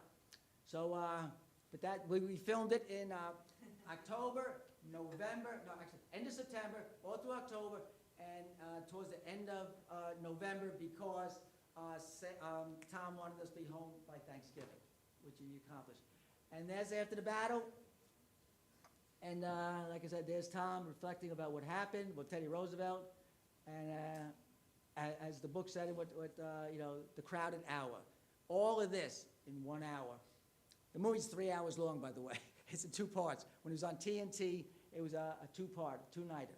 But that's him realizing what was accomplished and the loss of his men. Next slide, please. And there's the famous photograph. Now then, so I knew, as I said, this was going to happen. All right? And so we had to recreate that scene. And so those are the survivors of going up the hill. And where could I be? Do you spot me, ladies and gentlemen?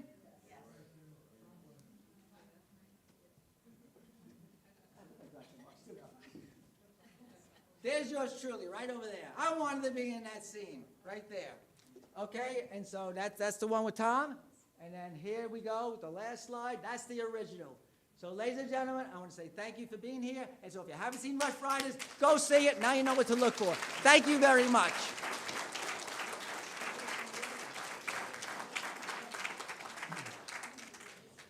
So make your own flat Stanley when you go home, okay?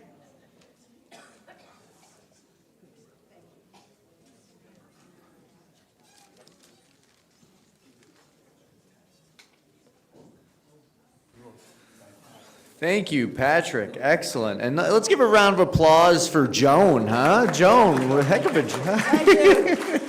Thank you. Great stuff. Great stuff. Okay. All right, everyone need to stretch the legs a little bit. All right, okay, before our next presenter. And don't forget to check out the tables in the back. Over here as well, we've got some great auction items, raffle items. If you have any questions, there are plenty of folks around that can answer your questions and be a great help. We got something big coming up next, so don't you go too far. Don't go too far.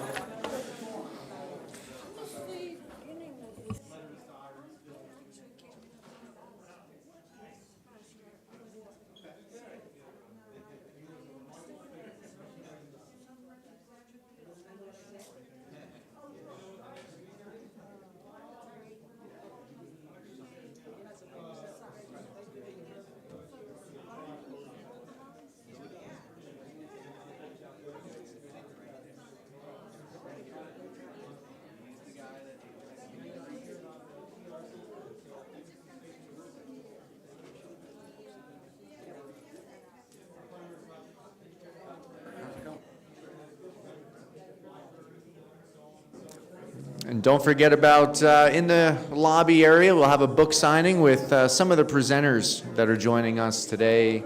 You can check that out by the Theodore Books table in the lobby.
All right, we can get back to our seats in a little bit here.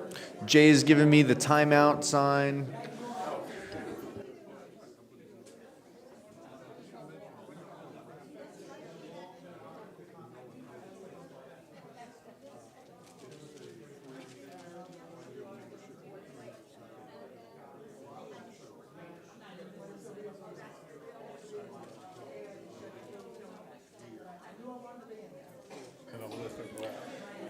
This just in, Jay dropping some big news. Sign up for the raffle in the back where you can win a free year's membership to be a part of the Friends of Sagamore Hill. You can learn more in the table in the back there. Jay and Ginny are running the show. You can do that as well while you're getting your book signing outside and learning more about the tables and chatting with folks. But let's keep the show moving forward here. We've got a great next guest coming up. So yeah, as we get settled back in, I will introduce our next speaker.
All right, welcome back.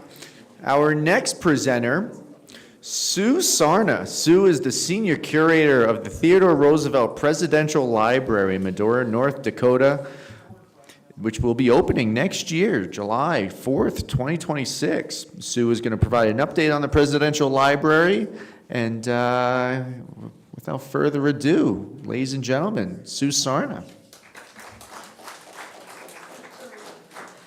Hi, so we're going to switch gears a little bit. I think everyone's rough ridered out, even though I was told we can never be rough ridered out. But so I'm Susan Sarna. I'm the senior curator of collections at the Theodore Roosevelt Presidential Library. And I had the good fortune to work at Sagamore Hill for 31 years, and then for a bunch of other National Park Service sites. So Theodore Roosevelt has always been in my blood. So starting a new presidential library was something that, when I got the opportunity, I jumped at. It's to further his career, to further his life and his legacy. And as I like to tell people when I left the National Park Service, I say I just started the next TR adventure for myself. So here we go. As long as this works, let's see. Wait, no. TR, 2 letters. Ooh. You already know who I'm talking about. He ushered in the American century, inspired action and fearless participation in the arena. Theodore Roosevelt doesn't have a presidential library, so we're going to build one. The Badlands, North Dakota, in the jagged hills and impossible buttes of a broken land where a broken man found resilience and first lived the strenuous life. This is the fulcrum of the hero's journey, a place where nature challenges and restores. Dreamers become doers, the cradle of conservation. Teddy was no ordinary president. This will be no ordinary library. A museum of the future. Immersive storytelling in a place you must experience. The first fully digitized library for an analog president. A place to gather, as we have for centuries, around a campfire that unites us. The next generation of leaders learning from, not just about, TR. A platform accessible beyond the Badlands, connecting people everywhere. Our mission is to explore Theodore Roosevelt's life, legacy, and enduring relevance. To invite you to find yourself, as TR did, in the Badlands. To dare greatly, think boldly, live passionately, care deeply. Join us on this journey. Get in the arena. So that's it? No. So, in his 1910 New Nationalism speech, Theodore Roosevelt declared, "Of all the questions which can come before this nation, there is none which compares in importance with the great central task of leaving this land even a better land for our descendants than it is for us." This conviction lies at the heart of the Theodore Roosevelt Presidential Library.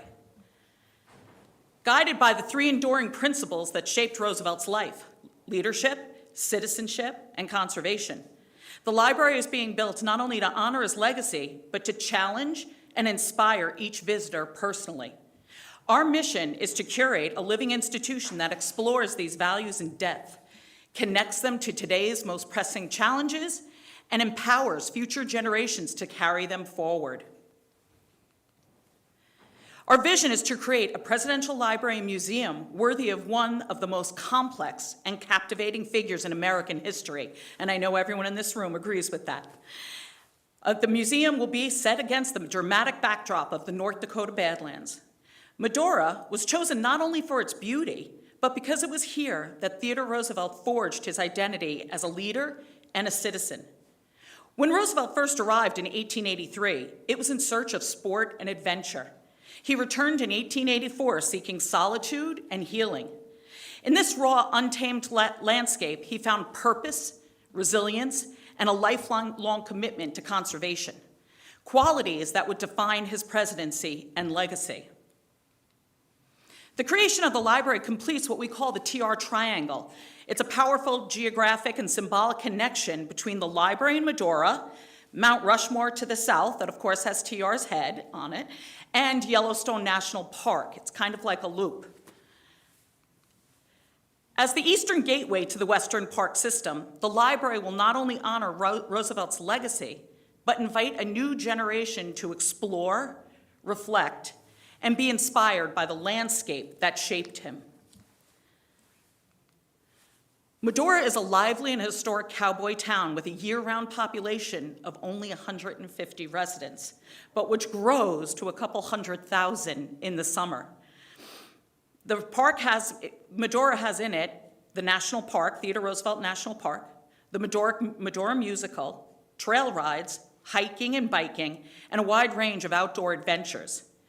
Recognizing that change can bring both excitement and concern, we have made it a priority from the outset to engage meaningfully with the local community, especially the tribal nations, regional leaders, and other key partners in the area to make this a successful endeavor. As we move forward, we remain dedicated to being a valued, respectful, and contributing member of the Medora community, the surrounding region, and of course, the state of North Dakota and the broader national landscape.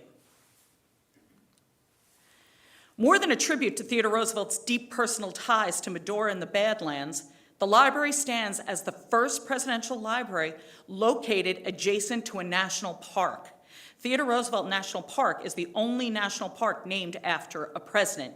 If you look out, this is the auditorium, you look out the window, that's a window. It's not actually a picture, it's the window. That's the park in the background. So when you're in the auditorium, you can actually see Theodore Roosevelt National Park. Its proximity to TR National Park unites two of Roosevelt's defining passions, a love of the outdoors and a lifelong devotion to learning. It was in these very Badlands that Roosevelt's transformation into a conservationist began, making this landscape the true cradle of America's conservation movement.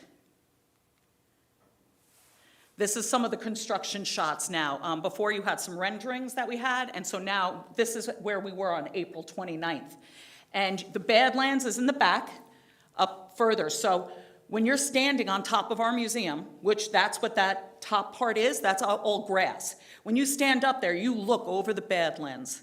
And when you're in the Badlands and you look at our museum, you don't see a museum. You see nature. It blends.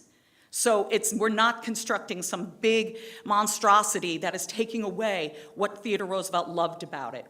We wanted to enhance it, not deter from the area that TR saw. The park, with its main entrance in Medora, offers visitors direct access to the rugged beauty that shaped Roosevelt's vision, including the site, of course, of his beloved Elkhorn Ranch. This setting is central to our project's purpose. We are not only building a library that honors Theodore Roosevelt's legacy, we are anchoring it in a land that inspired him. From across the Little Missouri River, which you can't see in here, but it's dipped down in front, from the Theodore Roosevelt National Park to the library site atop the bluff reflects that powerful connection between person and place. Set atop a 93-acre site, 35 of which are accessible bluff-top terrain, our campus is envisioned as a vibrant gathering place where community members and visitors can connect with the land, take in sweeping views, and engaged with the enduring legacy of Theodore Roosevelt and the ongoing work. The site will feature a scenic boardwalk just over a half-mile long and a direct access to the renowned Mattahay Trail System, which has over 195 miles of trails, mountain biking, and outdoor exploring. You saw the one video, the one picture with the horses. This is part of the Mattahay 195 trail. People will mountain bike there. You can horseback ride. We will literally have places for your horses when you get there, so you can arrive in any fashion. Okay. Just next door, the Theodore Roosevelt Medora Foundation hosts the beloved Medora Musical in its 2,300-seat amphitheater, bringing the spirit of the Badlands to life each summer. Because the amphitheater was already built and already had a very large parking lot, instead of ruining the landscape and putting in more, what we did is we're sharing the parking lot with the musical. So that way we didn't just have huge spots of concrete and asphalt all over the beautiful area. This is actually during construction, and what you've seen at the very top is called rammed earth walls. So they're made from the earth and pigment tied to the Badlands. It's an ancient building technique reapplied and completed by North Dakotians that have studied this process for generations. Now, as a curator, it's making me crazy because I can't hang anything on rammed earth walls. So, but of course, the aesthetics and the loveliness of it is worthy of it. So it's just absolutely beautiful. When the sun comes in, it changes colors and reflections. And as it ages, it does too. And it's really quite lovely. So on Valentine's Day in 1884, Theodore Roosevelt lost both his mother and wife to separate illnesses, hours apart from one another in the same house in Manhattan. Depressed and distraught, Roosevelt would retreat to western North Dakota, ultimately restoring himself. After taking the train west to the town of Medora, he spent 2 years in the Badlands and found a more complete version of himself, while ranching and hunting and being the local sheriff, connecting with the land and people and charting a path that would ultimately lead him to the presidency. As TR says, I quote, "I have always said I would not have been president had it not been for my experience in North Dakota. It was here that the romance of my life began." The National Archives started presidential libraries for TR's cousin, FTR. 5th cousins, once removed, married TR's niece, Eleanor. Lots of connections. FDR got the first library. It does say in the National Archives that no president before you can't start a museum. That's why ours is strictly privately funded. We have raised $400 million to create this museum. One of our core mottos at our museum is to learn from TR, not just about him. It's going to be a different experience. The visitor can participate in several different things. We are interactive and experience, where the children can go through and learn about TR, not by reading, but by doing. And that's one of our key things that makes us very different from other presidential libraries. The visitor can walk through the narrative galleries. Those of you who want to read, who want to deep dive into things, will have the opportunity. And then you have others where experiential galleries, badges, that a child will have a badge and they'll be able to track their things throughout the entire thing. So at the end, they'll be able to see what they looked at and they'll participate in different things and it'll all show up at the end. More than serving as a catalog of TR's accomplishments, the library will invite guests to relive some of TR's greatest moments firsthand through immersive experiences, interactive exhibits, and unique programming. So this is an example of what the Elkhorn Ranch, you walk into the Elkhorn Ranch, we have a copy of it here, and then outside during the fire, they're going on all the tales of the local cowboys, are telling their experiences they had with Theodore Roosevelt. Whereas most presidential libraries are bound to a study of the past, to writing the first chapter of a president's history and safeguarding the artifacts and records, the Theodore Roosevelt Presidential Library is a museum of action. It aims not only to unearth the stories of the past, but to reveal the lessons that have withstood the test of time and inspire quests to turn those lessons into actions today. What you're looking at here is the Museum of Natural History. So Theodore Roosevelt, as a young boy, spent all those years in his brownstone in Manhattan reading. He wasn't allowed outside. His asthma caused him to really stay inside more often. So he was a vivacious reader, and he loved adventure, and he lived through these books. And then, of course, his father started the Museum of Natural History in his house. So this gives children a place to explore. They can open up a drawer and the butterflies will fly out. They can look at different animals that TR, for instance, you can see the skull of the seal. The seal skull was the first thing that started TR in his path to starting taxidermy. So this is an adventure that a child can really immerse themselves in and learn the way TR did, by doing things, not just by reading, but by being active in it. Oops, sorry. There we go.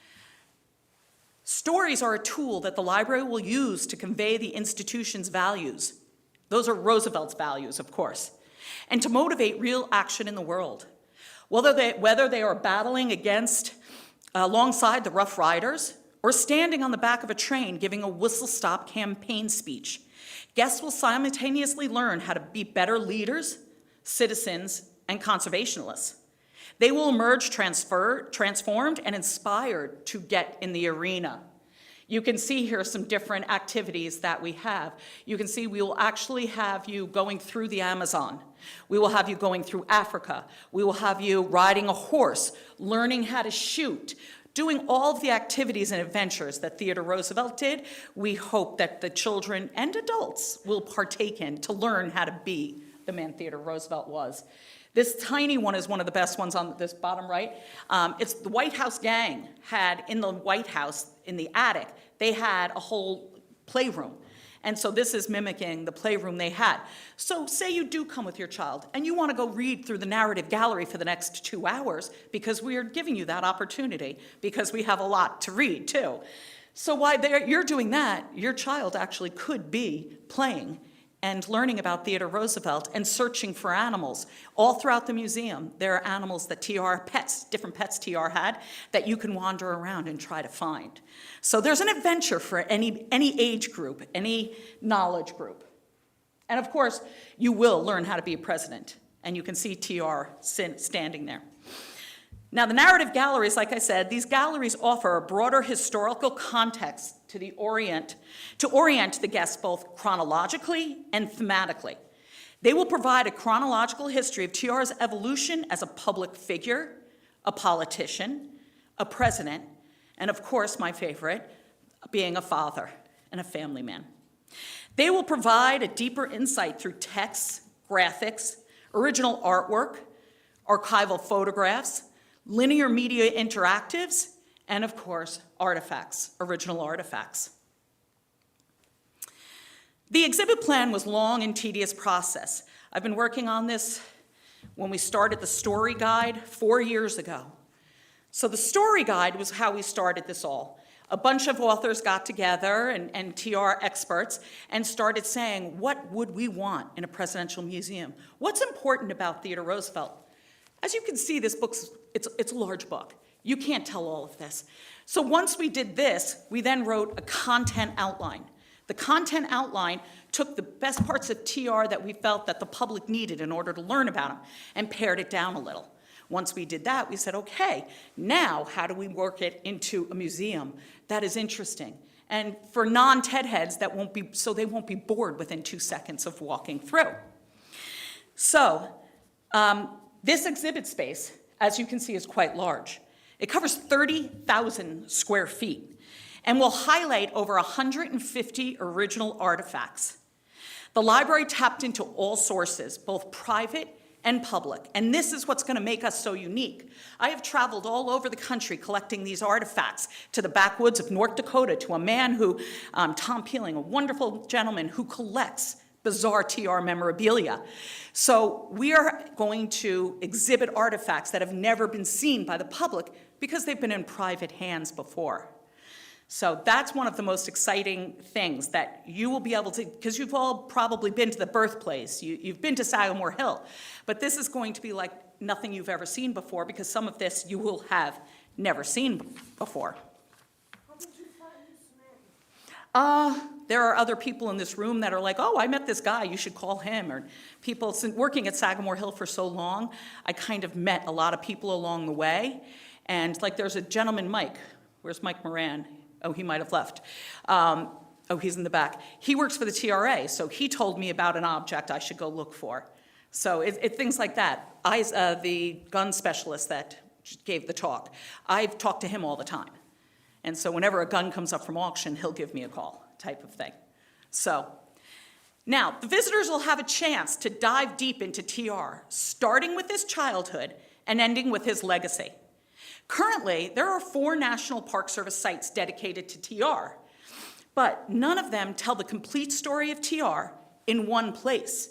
And this is the difference. Yes, Sagamore Hill does have Old Orchard. It does mention his childhood. And if those of you have been there, you know it kind of walks through. It gives you like 3 or 4 objects, that's it. What we are trying to do is a deep dive into all of his life, from start to finish. If you really go through our museum properly, it should take you 2 or 3 days, because that's how deep dive we're going into things. And it's not just the good, it's the bad too. Not the bad, but warts and all, we should say. We are not shying away from things. Working at Sagamore Hill for so long, our area was this big that I could use at Old Orchard to do temporary exhibits. You can't really delve really deep into anything when your area is so small and your budget is so small. We have the top designers in the world. We have people, our cases are being made in an entirely different country. So we have an opportunity to showcase things that have never been before, because at Sagamore Hill I couldn't borrow it because I didn't have the proper climate control. We do now. The other thing is, a big part of this is, my favorite object at Sagamore Hill is a coal scuttle. It sits in the library, on the mantle, way in the back. Now that is a huge room with a lot of artifacts. That little coal scuttle gets lost in the grand picture of things. It's dwarfed by just the books in the room even. But it's important because TR put that coal scuttle there. So it does tell a story. That coal scuttle says, this was important to that Theodore Roosevelt. This is where he put it, and it stayed his entire life once he got it. But the problem is, you have 45 minutes to go through that tour. At the library, you can have 45 minutes to do nothing but read about the coal scuttle. You will be able to dive deep into it. We are working with Microsoft. We have AI capabilities. You will be able to look and say, oh, that coal scuttle's originally from Sagamore Hill. We are borrowing it, by the way. And this is the story of the 1902 coal strike, how Theodore Roosevelt got it. So now, when you go through Sagamore Hill, you can see it in its place and see, oh, that's where TR had that. You go to the library, and you will learn a 20-page dissertation on what happened and how that anthracite coal mining strike started Theodore Roosevelt in a trajectory that changed the presidential. It has changed U.S. policy, and that really, really formed the next couple of years of his presidency. It is definitely, and by the way, it was Edmund Morris's favorite object in the house too. So, this layout of the exhibit space in the library, we kept our core values and goals in mind every step of the way. You can see it is quite adventurous. There is a lot to do. So, what I said before about having objects that have never been seen. This is Theodore Roosevelt's infamous library that the Library of Congress has. This is, he wrote the day his mother and wife died. He wrote the X and said, "The light has gone out of my life." The Library of Congress is loaning it to us. So it'll be the first time it is ever on public display. I've had the good fortune of seeing it several times, but I'm good friends with the curator at the Library of Congress. You kind of have to do that in order to be able to see it. You will have an opportunity to see it. Now, this is very important. We are caring for these things to a T. The case that we bought for this is called an active case, an active control case. And that's important because it is its own environment. An active museum case refers to a case that's designed to provide perfect climate control and protection for the artifacts. These cases are specifically designed to maintain necessary environmental conditions for sensitive items, ensuring the preservation and presentation. They actually create a microenvironment within it. So the Library of Congress said to me, okay, if you want this, you need to meet all of these requirements. We meet all of these requirements. This is an example of something I couldn't have done at Sagamore Hill. The AC doesn't even work at Old Orchard right now. So there was no way I could ever borrow an object so important in TR's life. So that's kind of an exciting, I'm really, really looking forward to having this. We have an entire room dedicated to this one object to tell the story of how Theodore Roosevelt started to transform his life. Okay, here's a close-up of the Elkhorn Ranch. So this, after we got our story guide, our content, we then started positioning different things and saying, okay, this is how much space we have for the Elkhorn Ranch. So that was that picture before of the fireplace and the Elkhorn Ranch. This is inside the ranch. And then we had our key things, what we had to hit. And we said, okay, these 10 things we must teach. We want, when that visitor walks out of this room, they will have experienced this, and they will have learned or at least want to open another book on something and be inspired to do action in some other arena. Here's a close-up of the uniform, the Theodore Roosevelt's infamous Western outfit that he wore out west, which of course is so hysterical because he looked like the New York cowboy, and the rest of them all, he ditched this outfit pretty quick, definitely. This was definitely for photographs. This is another example of an active case that we have because this has leather in it and it has guns in it. So when you have mixed medium like that, you have to be very, very careful on how you keep your climate in there. So this is an example of something that will have to be done to a T so we can preserve these artifacts as well as possible. So now, okay, we say, do we have artifacts? So I said, okay, yeah, we've got this jacket. Then, all right, let's put in a case. That's why we then put the case in. So here's a list of the Elkhorn Ranch artifacts. And you can see we have like the access type, a thumbnail print, descriptions, and of course later on you have a where owner, original source, where we're borrowing from. So the TRNP is Theodore Roosevelt National Park. The next one's American Museum of Natural History, Sagamore Hill. And so it goes down to private donors, whomever. Okay, so this explains the museum side of it, which is pretty exciting. But in order to see that, you actually have to go to Medora. So say you can't go to Medora. You're in New York. What are we going to do? So one of our biggest projects is what I like to call one-stop shopping for all things TR. It's a program that we're creating for the library called, well, I named it The Arena, because what else would you name a program about TR? So this is a digital asset management system that'll be available for public use. We are realistic in understanding that not everyone's going to be able to travel to Medora, North Dakota. This is why we are pushing the envelope to bring TR to the masses. And the company we've partnershiped with is called Terentia. The TRPL is not a traditional library. We don't have TR's papers. We don't have all of his artifacts, obviously. Theodore Roosevelt gave his papers himself to the Harvard. Library of Congress has the huge collection. They are professionally cared for, they are well-maintained, and I would never say, move your stuff to our library. That's not what we're about. We're one big community, and we're going to figure out a way to share it all. So what we did was, we've partnered with the Theodore Roosevelt Center. William over there and I work closely together constantly, that has an online catalog from Harvard, from Sagamore Hill, from private. I think, how many are you up to? 30? Over 30 collections, yeah. 30 different collections, both private and public. So we have partnered with them, and we are developing this program that'll make an online resource for anybody to be able to look. So,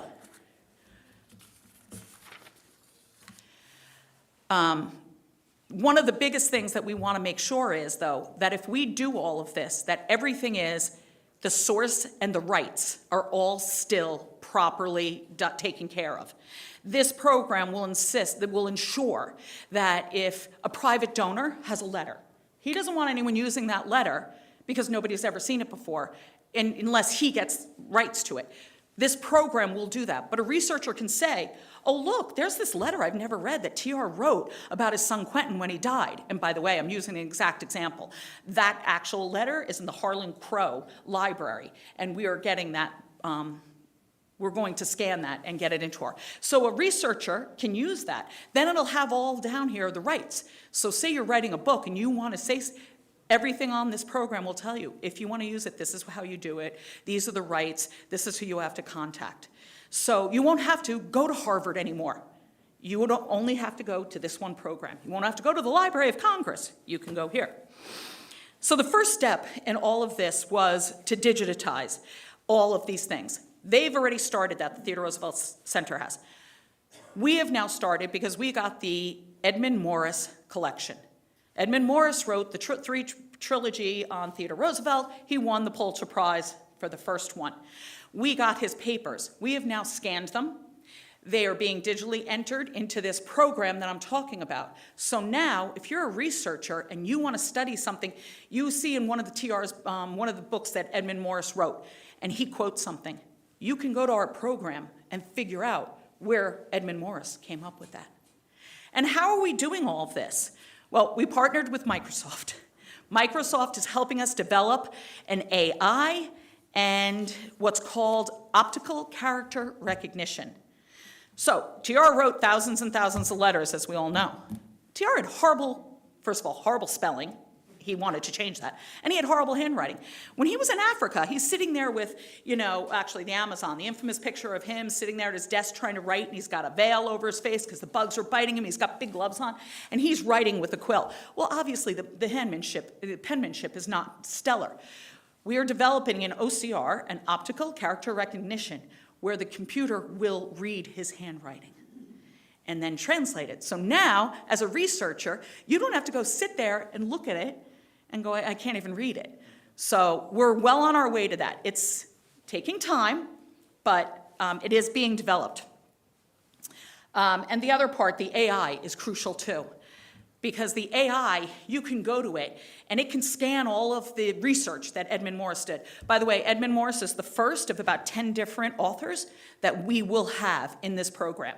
So Stacy Caudry is, she's written a book on Theodore Roosevelt. She has offered her research. So we have another author who I'm getting his material next week. He wrote a book in 1912 about the primaries and Theodore Roosevelt in the primary. So his information will be there too. So now you can go to our program and say, tell me what TR did in 1912 primaries. And the AI will help you. It'll scan all of this material and help you. So you still have to do the research yourself, but we're hoping to make more accessible. And that is really our main goal, is to make this information accessible to people. How will you publicize how to get to this? Well, we will publicize it once I'm finished doing it. Not quite there yet, but I haven't thought that far how it will be, publicized yet, because I have to finish it first and make sure it's perfect. So, and we probably have another 6 months at least until I get all the data into the program.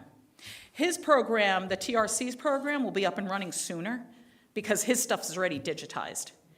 And the other thing about this program is TRC only has archives, it has some objects, but we hope to have a ton. For instance, Tom Peeling, I mentioned him before, collector, he has about 150 objects, 30, 40 of which we're actually borrowing for the library. But we will take a picture and enter all of them in. So for instance, he's a big collector of political pins. Say you want to know what political pins were around in 1912.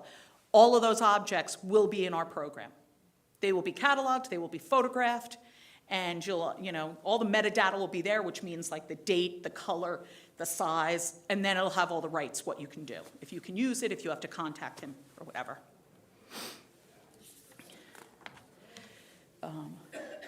So, we are partnering with quite a few people, and that obviously says Dickinson up there. And by the way, the collection that we have so far is actually stored at Dickinson State University at the Theodore Roosevelt Center. That's actually where my office is, right next to the archivists at the TRC. So it really helps a lot, by the way, because if it wasn't for William, I don't know, sometimes I always have to call him and say, help, what about this? What do I do about this? So it's great working in such close conjunction. The TRA, I'm on the phone with Michael Cullinane, who works for the TRA constantly. This is the first project I feel that I've done with Theodore Roosevelt that we're incorporating the brains and the brightest minds of every single group. Every author, we have a huge, what's called a SME, and they're the subject matter experts. We have a huge list. We do nothing without consulting someone. If it's a question on how would Theodore Roosevelt, refer to this certain Indian chief, we actually go, we have a SME, a subject matter expert, who actually is an expert in that particular thing. I don't know everything. They don't know nobody knows everything, so you pull in an expert on everyone. So we have probably about 15 different ones, people that are specialists, and just like I have a specialist for the 1912 primary. So when we wrote the entire spot, the entire exhibit on the 1912, on the Bull Moose Party, we run everything through historians and have it double-checked, triple-checked for everything. So I always like to say, and this is actually on my arrowhead from the Park Service, the best prize that life has to offer is the chance to work hard at work worth doing. And Theodore Roosevelt is work worth doing. He is so inspirational, and people can learn so much. Every generation can learn so much from him. So it's really why I am so proud to continue working for Theodore Roosevelt. So you all have to come visit the library, July 4th, 2026. Looking forward to it. Questions? Yes. So, when I was there in February, it was -30. Yeah, really, really nice, -30. And in the summer, it can be 100, definitely. So, Theodore Roosevelt lost all his cattle. Most of you know, when he was on his honeymoon, his cattle, it was totally wiped out because the winter was so harsh. So will we have harsh winters? Yes. The building is built in a manner that, one of the reasons why, we'll go back a little ways,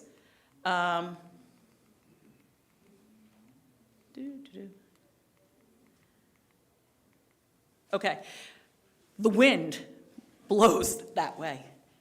The building actually the architects took all of that into consideration.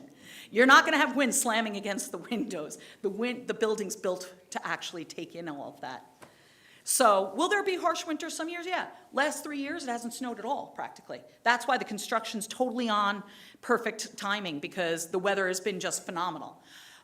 My husband and I are going next week. It's supposed to be 87 one day. But you know what? It gets 87 on Long Island sometimes, so. What's the roof like? That's gonna be grass. So what we did was, before this whole thing started and all this land was taken out, we had a whole huge team go there and pick the native grasses. This is a sustainable building. Everything we do must meet a certain requirement. For instance, I wanted particular lights for a case. I can't have them. They were giving off too much of a certain thing that didn't meet the sustainability requirements. So everything we do is sustainable. So those seeds were all taken, they were all propagated, taken care of, blah, blah, blah. And now, when we're done, they will all be put back. Any solar energy? No, we are geothermal. So in this whole area down here, it's all geothermic. Yep. What's happening, if anything, with the statue that used to be in front of the The statue is in a safe location, and we have not decided at the present moment how it will be used at this point. But we are happy to say we have partnered with the Theodore Roosevelt Association, and they have helped us found a wonderful artist who is doing the Obama statue at the new Obama in Chicago Presidential Library. And he is going to do one for us also. So we will have a great statue to represent Theodore Roosevelt. But not that one quite yet. He's very big, too. Yes? Oh, so Medora, we're gonna have, it's literally, crow flies, it's inches away, but it is up a hill, because this is up on top of a butte. So Medora is about a 7 or 8 minute trolley ride up. And the entire town of Medora is like a historic little city. It is a fantastic place. It was saved years ago and preserved. And so when you're there, the horses' hitching posts are all still out there. It's just a magical place. And it's all gateway. You go through Medora, then you can go to the national park and see the buffalo walking around. Last time I went there, I just counted like 100 different animals between the wild horses, the buffalo, the antelope. It's just, the national park is just gorgeous. And that, like I said, is on that side, that further side. And so we're up on a butte, then it goes down, and the town's down in between there. So there is an airport at DSU, at Dickinson, but I never fly into Dickinson because it's small. So Dickinson's a half hour away. Yeah, about 40 miles to Dickinson, about 140 miles to Bismarck, the state capital. And Bismarck's huge. Yeah, And Dickinson's pretty big too. yeah, about 25,000 is Dickinson. And what's fascinating is as you're driving along, it's flat oil fields, and then all of a sudden it's like the heavens open up and you're in the Painted Canyon. And what TR experienced, you experience when you're driving there. It's just fascinating. Ginny? Yeah, any thoughts so far? Are you thinking of what the expected visitation might be? So the musical alone gets what, 250? More than that, actually. The national park gets, what, 600,000 or 700,000 a year? And they're all right next door. Yeah. So the local economy is going to explode. So that is, that's a very good point. When the TRA wanted to put it here, they had a local economy already. Medora embraced the library like there was no tomorrow. And, they really wanted the added people to come to visit. Because now the Dickinson hotels are really going to boom during our high season. And maybe even Bismarck, because it's a really easy 1.5-hour drive from Bismarck. I do that at 9 o'clock at night after I fly in. It's a straight road. They're well maintained and lit. It's not bad, definitely, and it's beautiful. So you mentioned the trolley. Is there going to be transportation provided also for visitors who might want to be in Medora but don't want to drive to the museum? Yes. So in Medora, in the town of Medora, we're going to have a trolley. That'll go back, because our visitor center, so to speak, there is one in Medora itself, in the main little shopping area. It's got bars and restaurants, and it has a museum, a Rough Rider museum. It is actually quite nice. You can rent horses, actually, in another area of Medora. You can rent bikes. You can go on those trails I was talking about. There is quite a bit to do in the summer, in the active season, I should say, which is early spring, late fall. And in the winter, what we hope to do is, I work very, very closely with Darren Lund. He is the Smithsonian curator for the collection, Theodore Roosevelt collection at the Smithsonian. So one of our ideas is we have a huge temporary space. It's something that I've dreamt of all of my life, to be able to do these great exhibits, have an area where I can just pull a million things together. The TR collection at the Smithsonian is the largest collection and is the most used collection at the Smithsonian, which is what most people don't know. Those specimens TR collected are still used today. They are vital. The work that Darren's doing right now to save the rhinos in Africa, he's using TR's information. He's using TR's field notes, and he's trying to recreate the habitat that the rhinos had when TR was hunting them.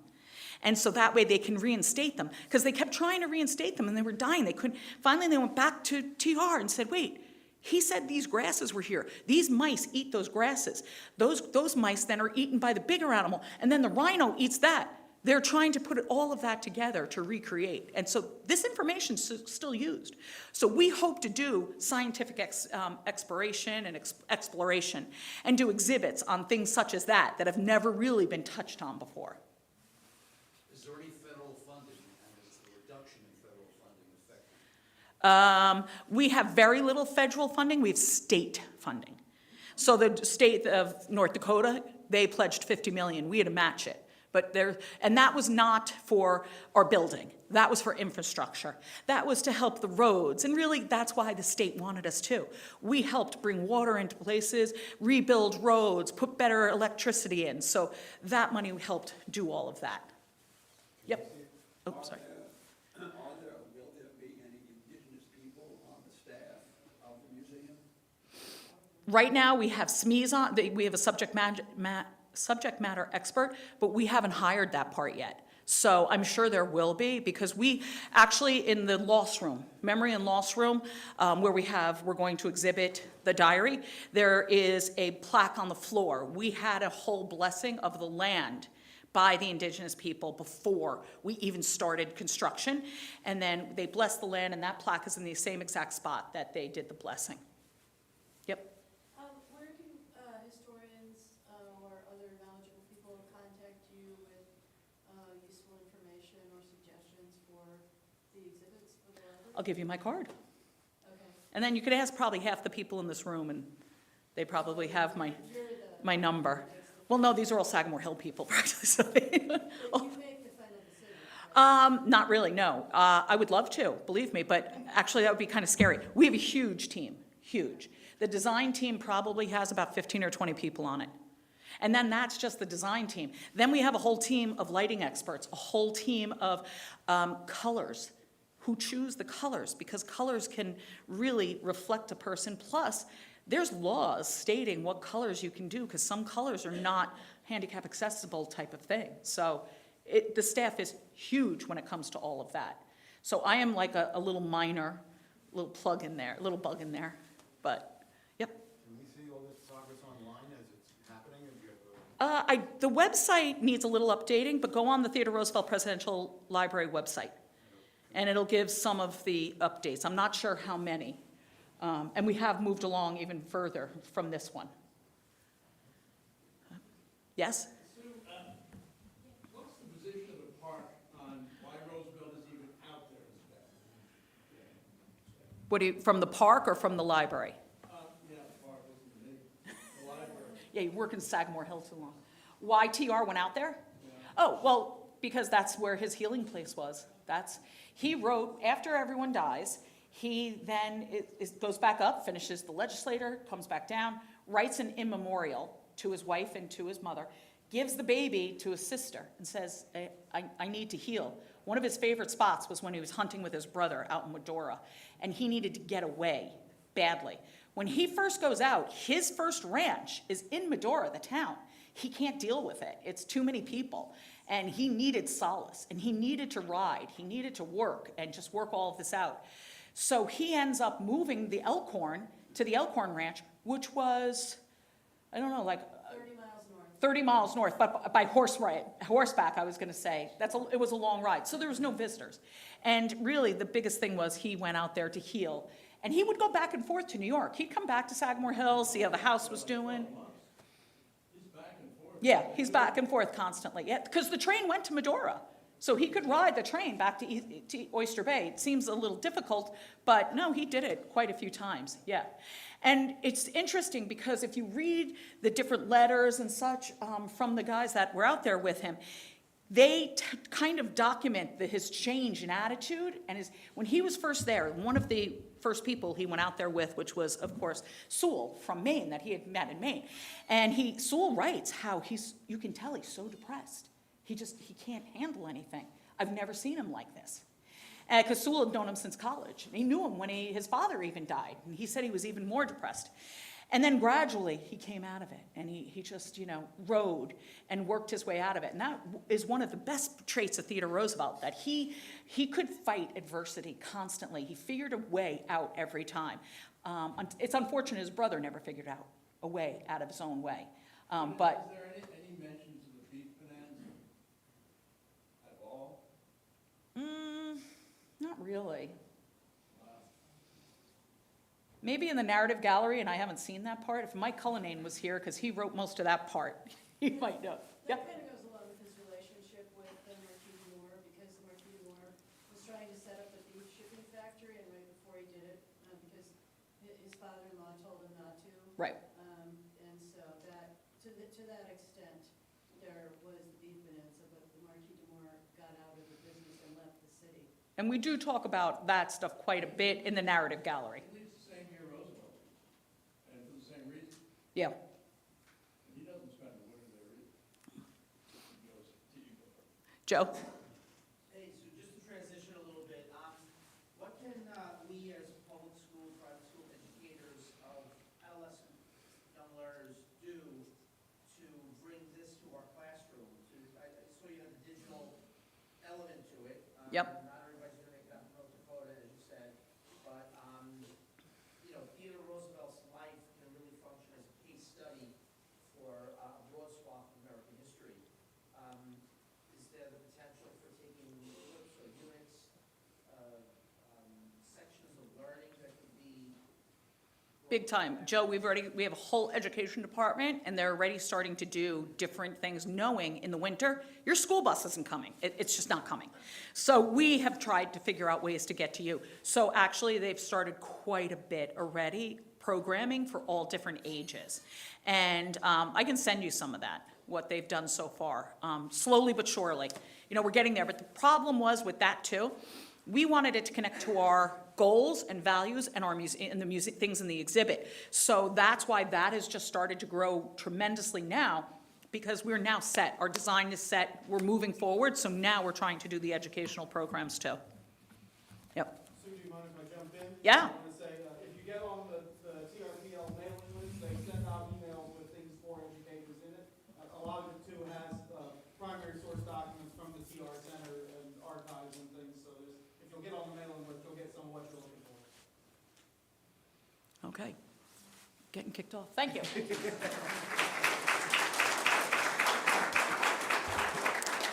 Exciting stuff, Sue. Thank you very much. And yeah, we're coming up to our final speaker of the day. Before we get into that, just a quick reminder. Later today, we have our whiskey tasting. Please be sure to join us for the Rough Rider whiskey tasting with our bourbon historian Clay Risen and the master distiller of the famous Rough Riders bourbon, Rich DeBeal.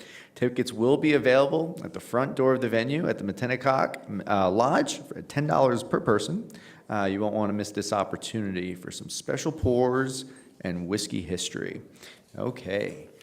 All right. So on to our next presenter, Clay Risen, New York Times journalist and author of The Crowded Hour, discussing TR and the Rough Riders and the dawn of the American century, and a brief history of TR and the Rough Riders' connection to modern whiskey and spirits.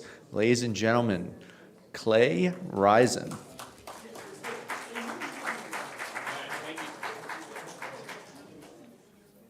All right, folks. All right, this, I just point forward. Okay, just like that. Okay, cool. All right, so being here feels a little bit like Coles to Newcastle. What am I going to tell you about Theodore Roosevelt and the Rough Riders that you don't already know? But what I want to do today is talk a little bit about why I think this story matters so much. To us, we're all here because we are fascinated by Theodore Roosevelt, because we're fascinated by the story of the Rough Riders, fascinated by this world here around Oyster Bay. But I want to argue, first of all, that for a lot of people, their appreciation of this story is maybe a little different.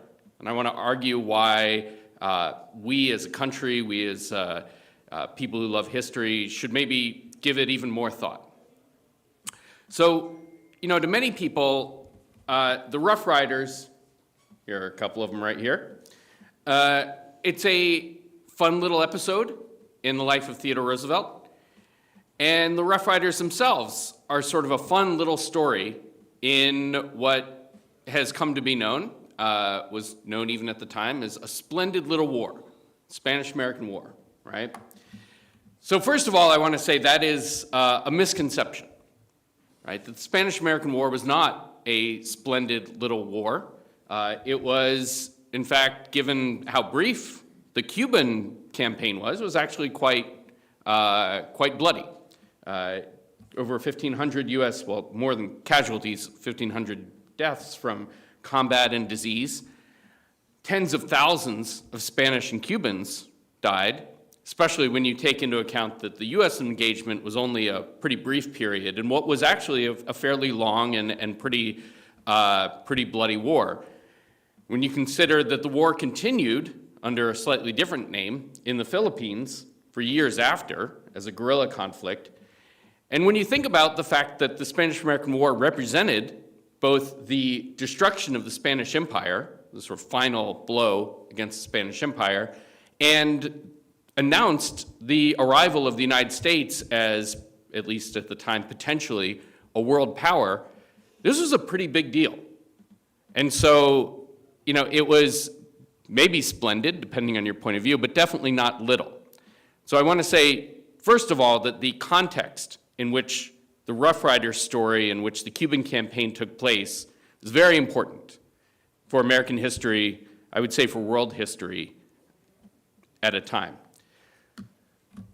So let me begin first with the way that Roosevelt's experience during this time is often treated. You know, I'm sure a lot of us have read the biographies, some splendid biographies of Theodore Roosevelt. He has certainly received his due, and from some of our greatest historians. But oftentimes the Rough Rider period is treated as a sort of adventure. I would say there are three ways that people often talk about Theodore Roosevelt's experience during the Rough Riders.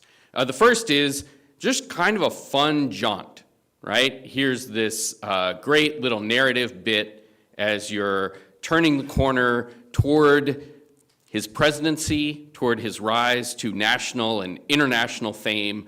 This is a little sort of narrative twist, right? That's a fun way to kind of get into an adventure story as we proceed through his life. That's often how it's treated. The second way is sort of as the end result, the apotheosis of his jingoism, right? That Theodore Roosevelt, especially earlier in his life, and I guess later as well, was someone who really wanted the U.S. out there in the world fighting. He saw warfare and combat as a virtue, and this was part of that idea, right? That you have to go off and experience bloody combat. And the last is, you know, as a self-interested move, right? That Theodore Roosevelt was looking to burnish his qualifications as a national leader, as a hero. This was what he thought he needed to do in order to climb to the national stage. And I don't take issue with any of those as a partial explanation. I think those are certainly valid, but not complete explanations. For me, though, all of them, if that's what you emphasize, all of them demean the significance of this period for Theodore Roosevelt's life. And I think one of the ways that we can look at it differently is to see it as sort of a crisis period for Roosevelt, out of which grew a more complete leader. And when we think about who was Theodore Roosevelt in 1898, well, he was 39 years old. He was the Assistant Navy Secretary, which sounds great, but from his point of view, was not really where he wanted to be. He was a successful author and a less successful rancher. But when you look at what he wrote about himself in his letters and even in his memoirs, he thought that he was politically adrift. He had come off of a not very successful political career in New York. He had run for mayor and lost. He had been, on the police board, but had considered these things second tier for himself, right? He didn't know where he was going. And it wasn't obvious that his next moves would be as dramatic as they were. So here's this guy who was very ambitious and yet couldn't find a way out. One thing that he lacked, and I think is often surprising when people think about it from this point of view and not from a retrospective point of view, is that he lacked leadership experience. And when you think about who was Theodore Roosevelt from the end of his life, of course we think of him as a great leader, and he was. He did astounding things as president, and he exhibited a suite of leadership skills that very few presidents have possessed. And yet, in 1939, it was not obvious that he would be that guy. He had not really held a lot of leadership positions in terms of directing a large group of people, as we sort of tend to think, well, that's what leadership is, right? When he had tried to be a leader as a rancher, running for mayor, he had not been successful. As a politician, he was thought of as a maverick and as a kind of sand in the Vaseline kind of guy. You know, he would always be sort of disruptive. He was not the sort of guy that people would turn to and say, he's going to be a great leader. So what I want to argue is that it was the Rough Rider experience, the cauldron, the crucible of the Rough Rider experience that drew out the potential that Theodore Roosevelt had, because I don't want to dismiss him. I don't want to say that he was not potentially a great leader. He was. But that drew those experiences, those nascent qualities out of him and showed him how to be a great leader. And I think there are a few things that we can point to in terms of what made him a great leader. What were the things, the experiences during the Rough Rider period? You know, as we all know, a fairly short period. What were those? What were those things that he learned? And in no particular order, I would say there are three qualities. You could probably come up with more, but I want to emphasize three. The first is that Roosevelt showed that he knew leadership was also about learning, right? So Roosevelt had never been in combat. He had never really been in the military in any way. And he knew that going into this scenario, he would both have to lead men into combat, but he would also have men serving under him, some of whom had military experience. And he had to figure out, well, where did he fall within that, right? As lieutenant colonel and then as colonel, what could he do? Well, instead of feeling insecure about his position or feeling like he had to dominate, which I think is how a lot of people in that situation would react, he decided he was going to learn from the men around him and the men who were serving under him. So a great example is his relationship with Alan Capron.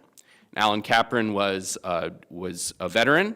He had come out of retirement to join the Rough Riders. And, you know, I think a lesser person, a lesser man, would have seen Capron as something of a threat. Not that Capron was a threat, but some people might have looked at him and said, you know, that guy knows more than I do. And if I'm going to be in charge, and probably could do a pretty good job in my job, right?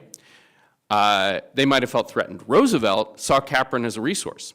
So Roosevelt would spend all night after a day of training in San Antonio. The men would go to bed, and Roosevelt would stay up all night reading manuals, learning about cavalry maneuvers, tactics, basically everything that he should have known, honestly, or a person in his position would have known in the regular army. And the next day, he would go to Capron, and he would say, look, I was reading in the book, and it says this. What do you think? One particular engagement, I think, is really telling, or conversation is really telling. Roosevelt said, well, look, you know, it talks about retreat, and how do you handle a retreat? But this book is kind of old. It recommends retreat in the face of an overwhelming enemy, and the retreat would kind of form this way. And Capron said, look, that book is outdated. We have machine guns now, and you don't retreat in this situation because you're going to get slaughtered. The only move is to go forward. And of course, later that is exactly what Roosevelt did at Kettle Hill. But there are so many episodes like this, particularly in San Antonio, where Roosevelt looked to his men and had a relationship that was as much about him leading them as it was about him learning from them. And through doing that, he created a bond, and he made himself a better leader. He showed himself to be humble in the sense that he didn't know everything just because he was in charge. And I think that is a mark of any great leader, right? Whether you are a manager or a president or a lieutenant colonel in a volunteer cavalry regiment. The second thing is that Roosevelt bonded with his men over the sense of shared sacrifice. You know, one of the things that marks a lot of the leadership, the top leadership of the Spanish-American War, and this is not in a good way, is that the generals and a lot of the senior leadership tended to be very divorced from the fighting on the ground. As bad as things were, the generals tended to be pulled back. This was a lieutenants, captains, majors war, right? These were the men who were really leading the fighting. And Roosevelt exemplified this. Roosevelt said, this was on the first day when he arrived in San Antonio, he said, "Men, in a few days, we will be at the front, and I promise you, I shall spend our lives, or your lives, the same as I would spend my own." And the men took this to heart. Even during training, Roosevelt showed himself to be someone who was right there with them. And as much as he demanded of the men, he sacrificed or he gave on his own.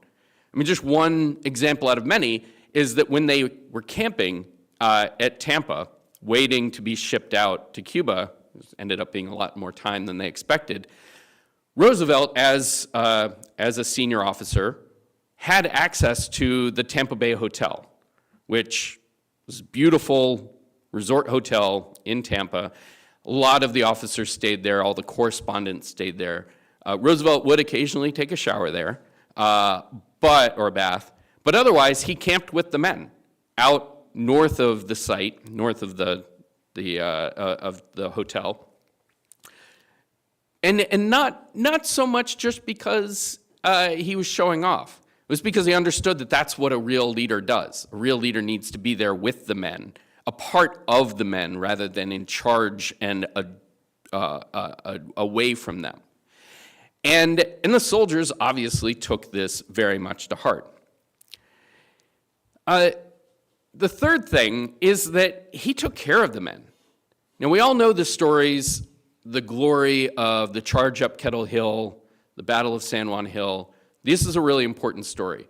But to me, the story that best, the aspect of the campaign that best exemplifies who Roosevelt was came afterward, during the siege. The siege was terrible, grueling. You know, remember that these men came to Cuba already unprepared for a tropical environment. The food was bad, the clothing was completely inappropriate for this kind of battle, or this sort of combat. And then it was particularly bad as the summer set in, as it got hotter and hotter, and as the work became a matter of just sitting all day, as the rain came in and they were sitting in trenches. Disease set in. This is when many of the deaths and casualties from this campaign took place.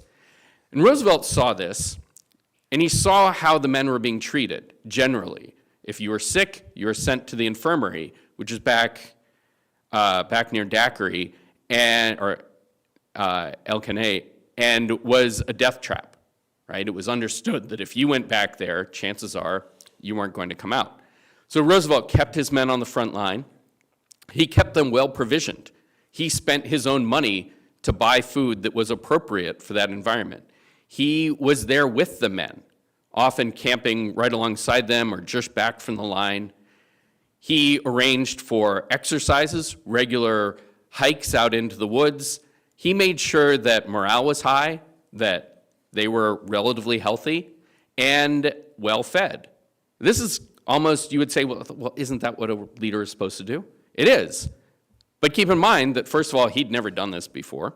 And second of all, most of the other leaders were not doing this. The Rough Riders were incredibly well taken care of, given the situation. And I think all three of these are things that then you can identify about Roosevelt later. When you think about what made him a great leader, it was that he delegated. Roosevelt knew that as talented as he was and as good of a leader he wasn't the best lawyer. So he had his attorney general, he had his leadership team, his legal leadership team, take the lead on devising, say, antitrust law or the antitrust campaign. He understood that there were smarter people out there. He understood that a good government could be run not by politicians, but by informed experts. And he made it possible for them to control policy areas. Now, this was a new idea in the United States. And typically, those were all patronage jobs. And Roosevelt understood, no, this is the way to run a modern government. And it took someone, a leader with that kind of perspective, to do it. But Roosevelt was fully engaged in everything that happened. He was always there lending what skills he had to whatever fights the government was undertaking. He used the bully pulpit. He understood what that was. He brought his talents, but he made sure that they didn't crowd out other people's talents. And I think these are all things that we take for granted about Roosevelt, and yet we need to appreciate where they came from. And the men certainly did. I mean, it's not for nothing that when Roosevelt ran for governor the fall after this campaign, several of the Rough Riders came out and supported him and were on the campaign trail with him, showing that he was their leader not just during the fight, but for the rest of their lives. So the second thing that I want to talk about is that's why it's important for Roosevelt's story. But why do the Rough Riders matter? And this is often, I think, as important a conversation to have, because outside of maybe this room, most people know the Rough Riders as sort of a fun trivia question, right? What was the name of the unit that Roosevelt fought with in Cuba? The Rough Riders. But I want to argue that actually the Rough Riders were incredibly important, both at the time and as a legacy in American history. When I first, or actually, let me go even further back. When I was a kid, my Boy Scout troop was Troop 92, the Rough Riders. We were in Nashville, Tennessee. And our logo was this really cool sort of quick sketch of Roosevelt done with a rope. I wish I have my bandana at home, my necker. But I was always curious, well, okay, so Roosevelt, we all know the Rough Riders because of Roosevelt, but who were the Rough Riders? And years later, I happened across an obituary in the New York Times from a Rough Rider. This would have been, I think, 1934. And this guy had lived a fairly anonymous life, and he'd gone on to be a stockbroker and made some money, and he was fine. But the reason why he got an obituary was because he had been a Rough Rider. And it clicked in my mind at that moment, here's somebody who decades later was being honored with an obituary in the New York Times simply because he had been a Rough Rider. It meant something to the readers at the time that he was a Rough Rider. And so working backward from that, what can we say about the importance of the Rough Riders at the moment? So the first thing is probably pretty obvious. They were celebrities during the war and right afterward.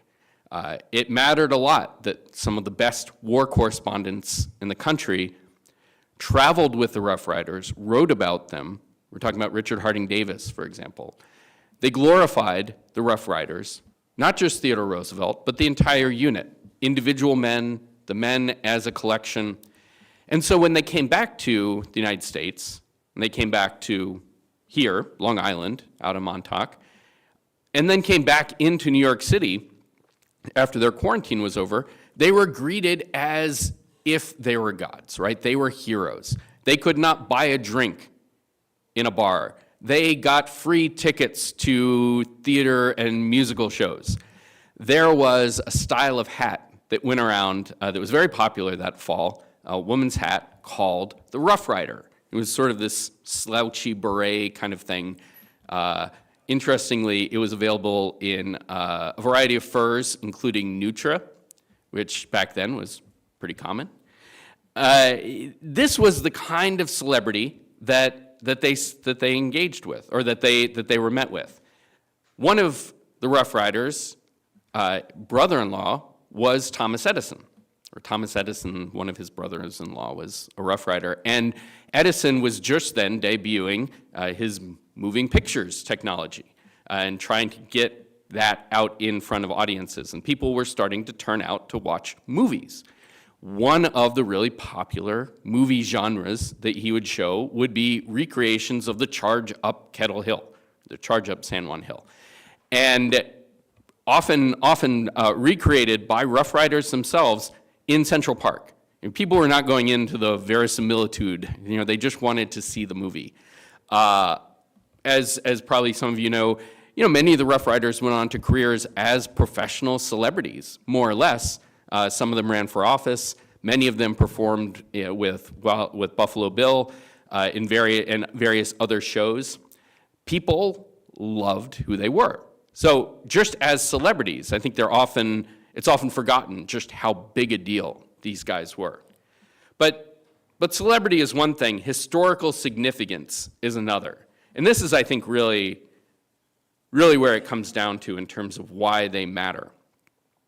At the time, and especially when Roosevelt wrote his memoir about the Rough Riders, which was a bestseller when it came out, also indicating how important this was for people, Roosevelt really underlined how important this unit was, not because of so much of what it did in combat, but what it represented as a unit. As he demonstrated through, individual names and also his characterization of the Rough Riders collectively, he said, here are immigrants, here are Yankees, here are Southerners and Northerners, here are, Anglo-Saxons, Native Americans, Hispanic Americans, working men, upper class. This was, to the extent possible at the time, a picture of diversity in America. And this was very important at a moment in America when we were facing a social crisis.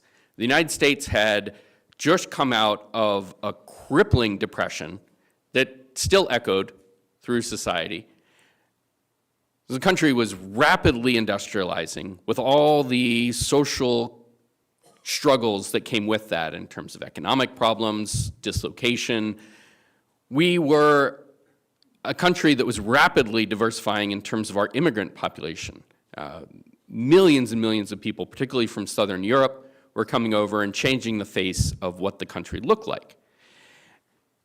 And so all these different angles were of the mind, were right at the front of the public consciousness when the Rough Riders emerged. And it did not go unnoticed by people at the time that the Rough Riders represented some sort of antithesis to all of those social ills. There was a reverend here in New York on the Upper East Side, W.S. Crow, who gave a sermon in Manhattan later that fall. So this was while Roosevelt was running for office. And I won't read the whole thing, but I think this is really important. One quote, he said, "When the Arizona boys mingle with their old neighbors and cronies and fill their old haunts with talk of the war, the far West will conclude that what has been hated as the aristocratic East is quite worthy of confidence." And this was the sort of attitude that people brought to the Rough Riders. They saw them as the possibility of unification, of integration, of creating one country out of many. And again, if you've read Roosevelt's biographies, you'll know that this was something that was very important to him. This idea that a country that was wildly diverse, a huge country, that was also sitting on top of this engine of innovation, of industrialization, that could very easily knock it off course, could with smart government, with the right leadership, become one. Could become a country that had various roots, had a diverse background, and yet could unify behind singular causes, singular identities. Roosevelt embraced that, and one of the reasons he did was because of that experience with the Rough Riders. And one reason I would argue that the country understood that that's the way to go was because of examples like the Rough Riders. And I would say one last thing that made the Rough Riders matter is that, they represented this kind of voluntaristic militarism. The United States has never been a truly militaristic country. We have a large military, but we are not like Prussia 150 years ago. We are not a country that is built around its military. We tend to appreciate the military for what it is, but we have a strong civil society outside of it. Some would argue today we actually are too far removed from the military. But at this time, there was an issue. The United States was growing very rapidly. It was clearly going to play a role in the world. And the question was, well, we kind of need a military to do this. But we don't want to be Prussia. We don't want to be France. We don't want to be a country that has an enormous military and goes and beats up people around the world simply because we can. And what the Rough Riders represented was a kind of compromise. This idea that American citizens will come together behind a cause, will give up their daily civilian life, and come to fight when they are called forth to do it. And for the Rough Riders, this wasn't just about, in fact, it wasn't even primarily about defending the national interest. It was about protecting people out in the world. One of the things about the Spanish-American War that's often underappreciated is that it was a humanitarian intervention. The reason why McKinley decided to go to war was not because of the sinking of the Maine. That was just the trigger. It was because for months before that, people had drummed up the case for going in and helping the Cubans against the Spanish. And the Spanish were conducting a genocide, and the Americans understood that. And the Rough Riders poured out to go help people. And this became, I would argue, the definition of American foreign policy throughout the 20th century, and especially after World War II, right? The idea of the United States, at least in an ideal way. Maybe it didn't play out this way all the time. But the ideal was that we were a country that was there in the world to help other people, to improve lives, to expand freedom. And I think that drove so many Americans to sign up for, whether it's the military or the Foreign Service or just the national project. And we can look back to the Rough Riders as one of the first groups of men, first groups of people to commit themselves to that ideal. And so that's why I think they matter. And then I want to end on one final note. And I have not been advancing these very well, but here, I'll just leave it with this because these guys are kind of saying goodbye. You can see, again, these guys are at the front line. This is during the siege. Now they're celebrating the end of the siege, but I'd say they also look pretty happy. So maybe that is an indication of what Roosevelt was able to do for them. But what I want to say is a final note about the legacy of the Rough Riders that connects them with this weekend. As some of you may know, beginning in 1899, the town of Las Vegas, New Mexico, not Nevada, New Mexico, hosted the first Rough Riders reunion. More than 100 Rough Riders came out. Roosevelt himself came. It was a big deal. And this continued for decades. Obviously, given the nature of human life, fewer and fewer Rough Riders came as the decades progressed, and eventually it just became the cowboy weekend with a strong Rough Riders contingent. But as their numbers decreased, their lore grew. And the stories the Rough Riders told, the survivors, and that people told about the Rough Riders morphed and expanded, and they became intertwined and sometimes distorted. I went through a lot of this sort of late Rough Rider coverage, say from the middle 20th century. And it was striking. If there was a Rough Rider veteran who lived in a town, it was a sure thing that every few years, a reporter for the local paper or in the nearest big city would come and write a profile about them.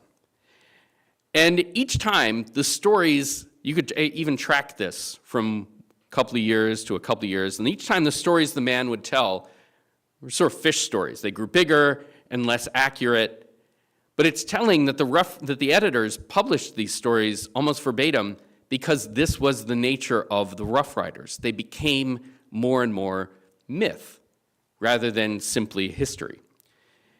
And then there were the imposters. Now, the City Museum, if you're ever in Las Vegas, New Mexico, it's worth visiting the City Museum, which is basically a Rough Rider museum. And they have an archive. They have a pretty good archive of Rough Rider material, and they have an extensive collection of fakes. And these are clips, letters, their own investigations into people who claimed to have fought alongside Roosevelt. Charles Howard, for example, who is the owner of Seabiscuit, claimed to have been a Rough Rider. There was also a man named Warren McAllister who insisted against all evidence that not only had he been a Rough Rider, but that he and Roosevelt had boxed frequently in Cuba. Again, not true. But my point is, and this is maybe why this is so interesting to me, is that none of this mattered in a way. I mean, there was a reason why these men told these stories, not just to glorify themselves, but also to attach themselves to this myth, this story, this American myth. And I don't mean myth in a negative way. I mean a myth in terms of this set of stories that exist above reality, right? Above the truth. It doesn't necessarily matter whether it's true or not. It's that this is a myth that animates our understanding of America. They were as much a part of the American story as Davy Crockett or Daniel Boone. Now, these are guys who existed, who did amazing things in their lives, but also about whom there are probably more tall tales than there are real tales. But again, that's the point. And the regiment was famous as much for what they did as for what they symbolized. They were confident, idealistic American warriors, ready to go to take on the world and change it for the good. And for me, that is why the Rough Riders matter. That's why Theodore Roosevelt's period with this unit matters. It's why we're here today. Thank you.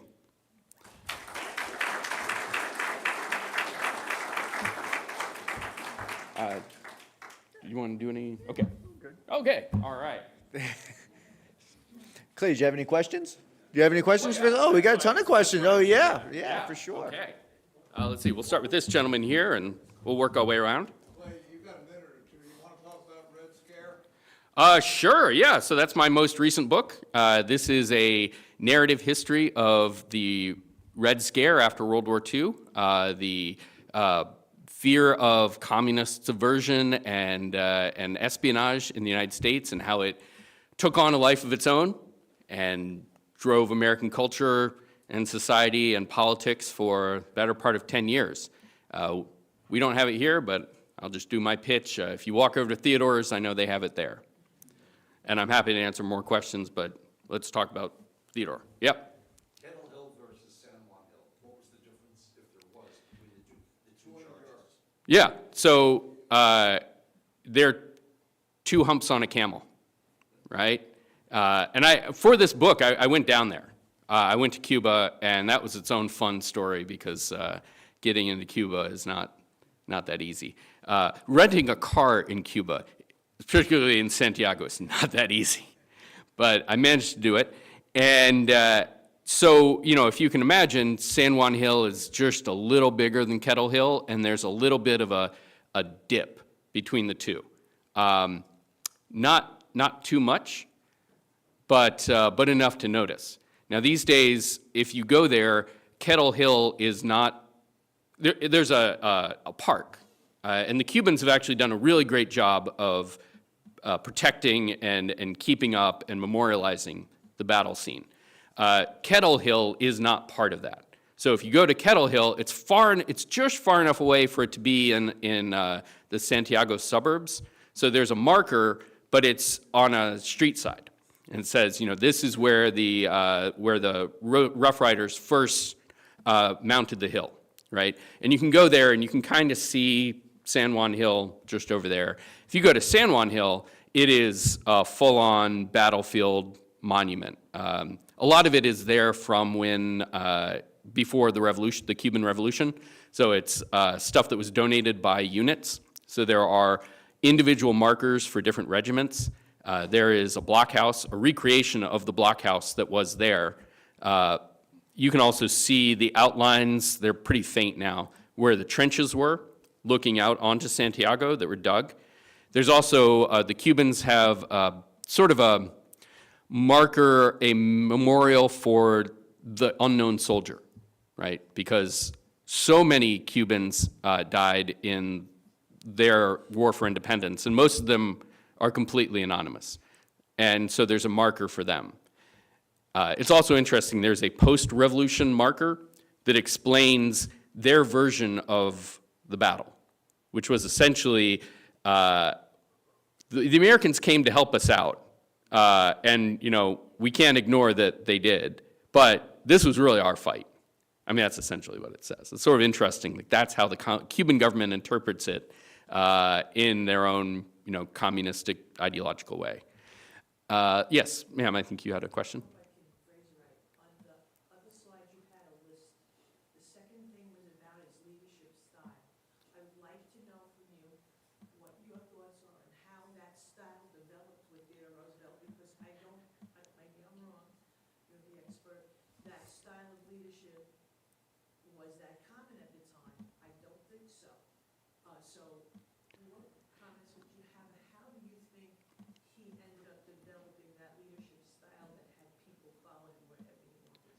Yeah, I think it's all of these things I mentioned, right? It's this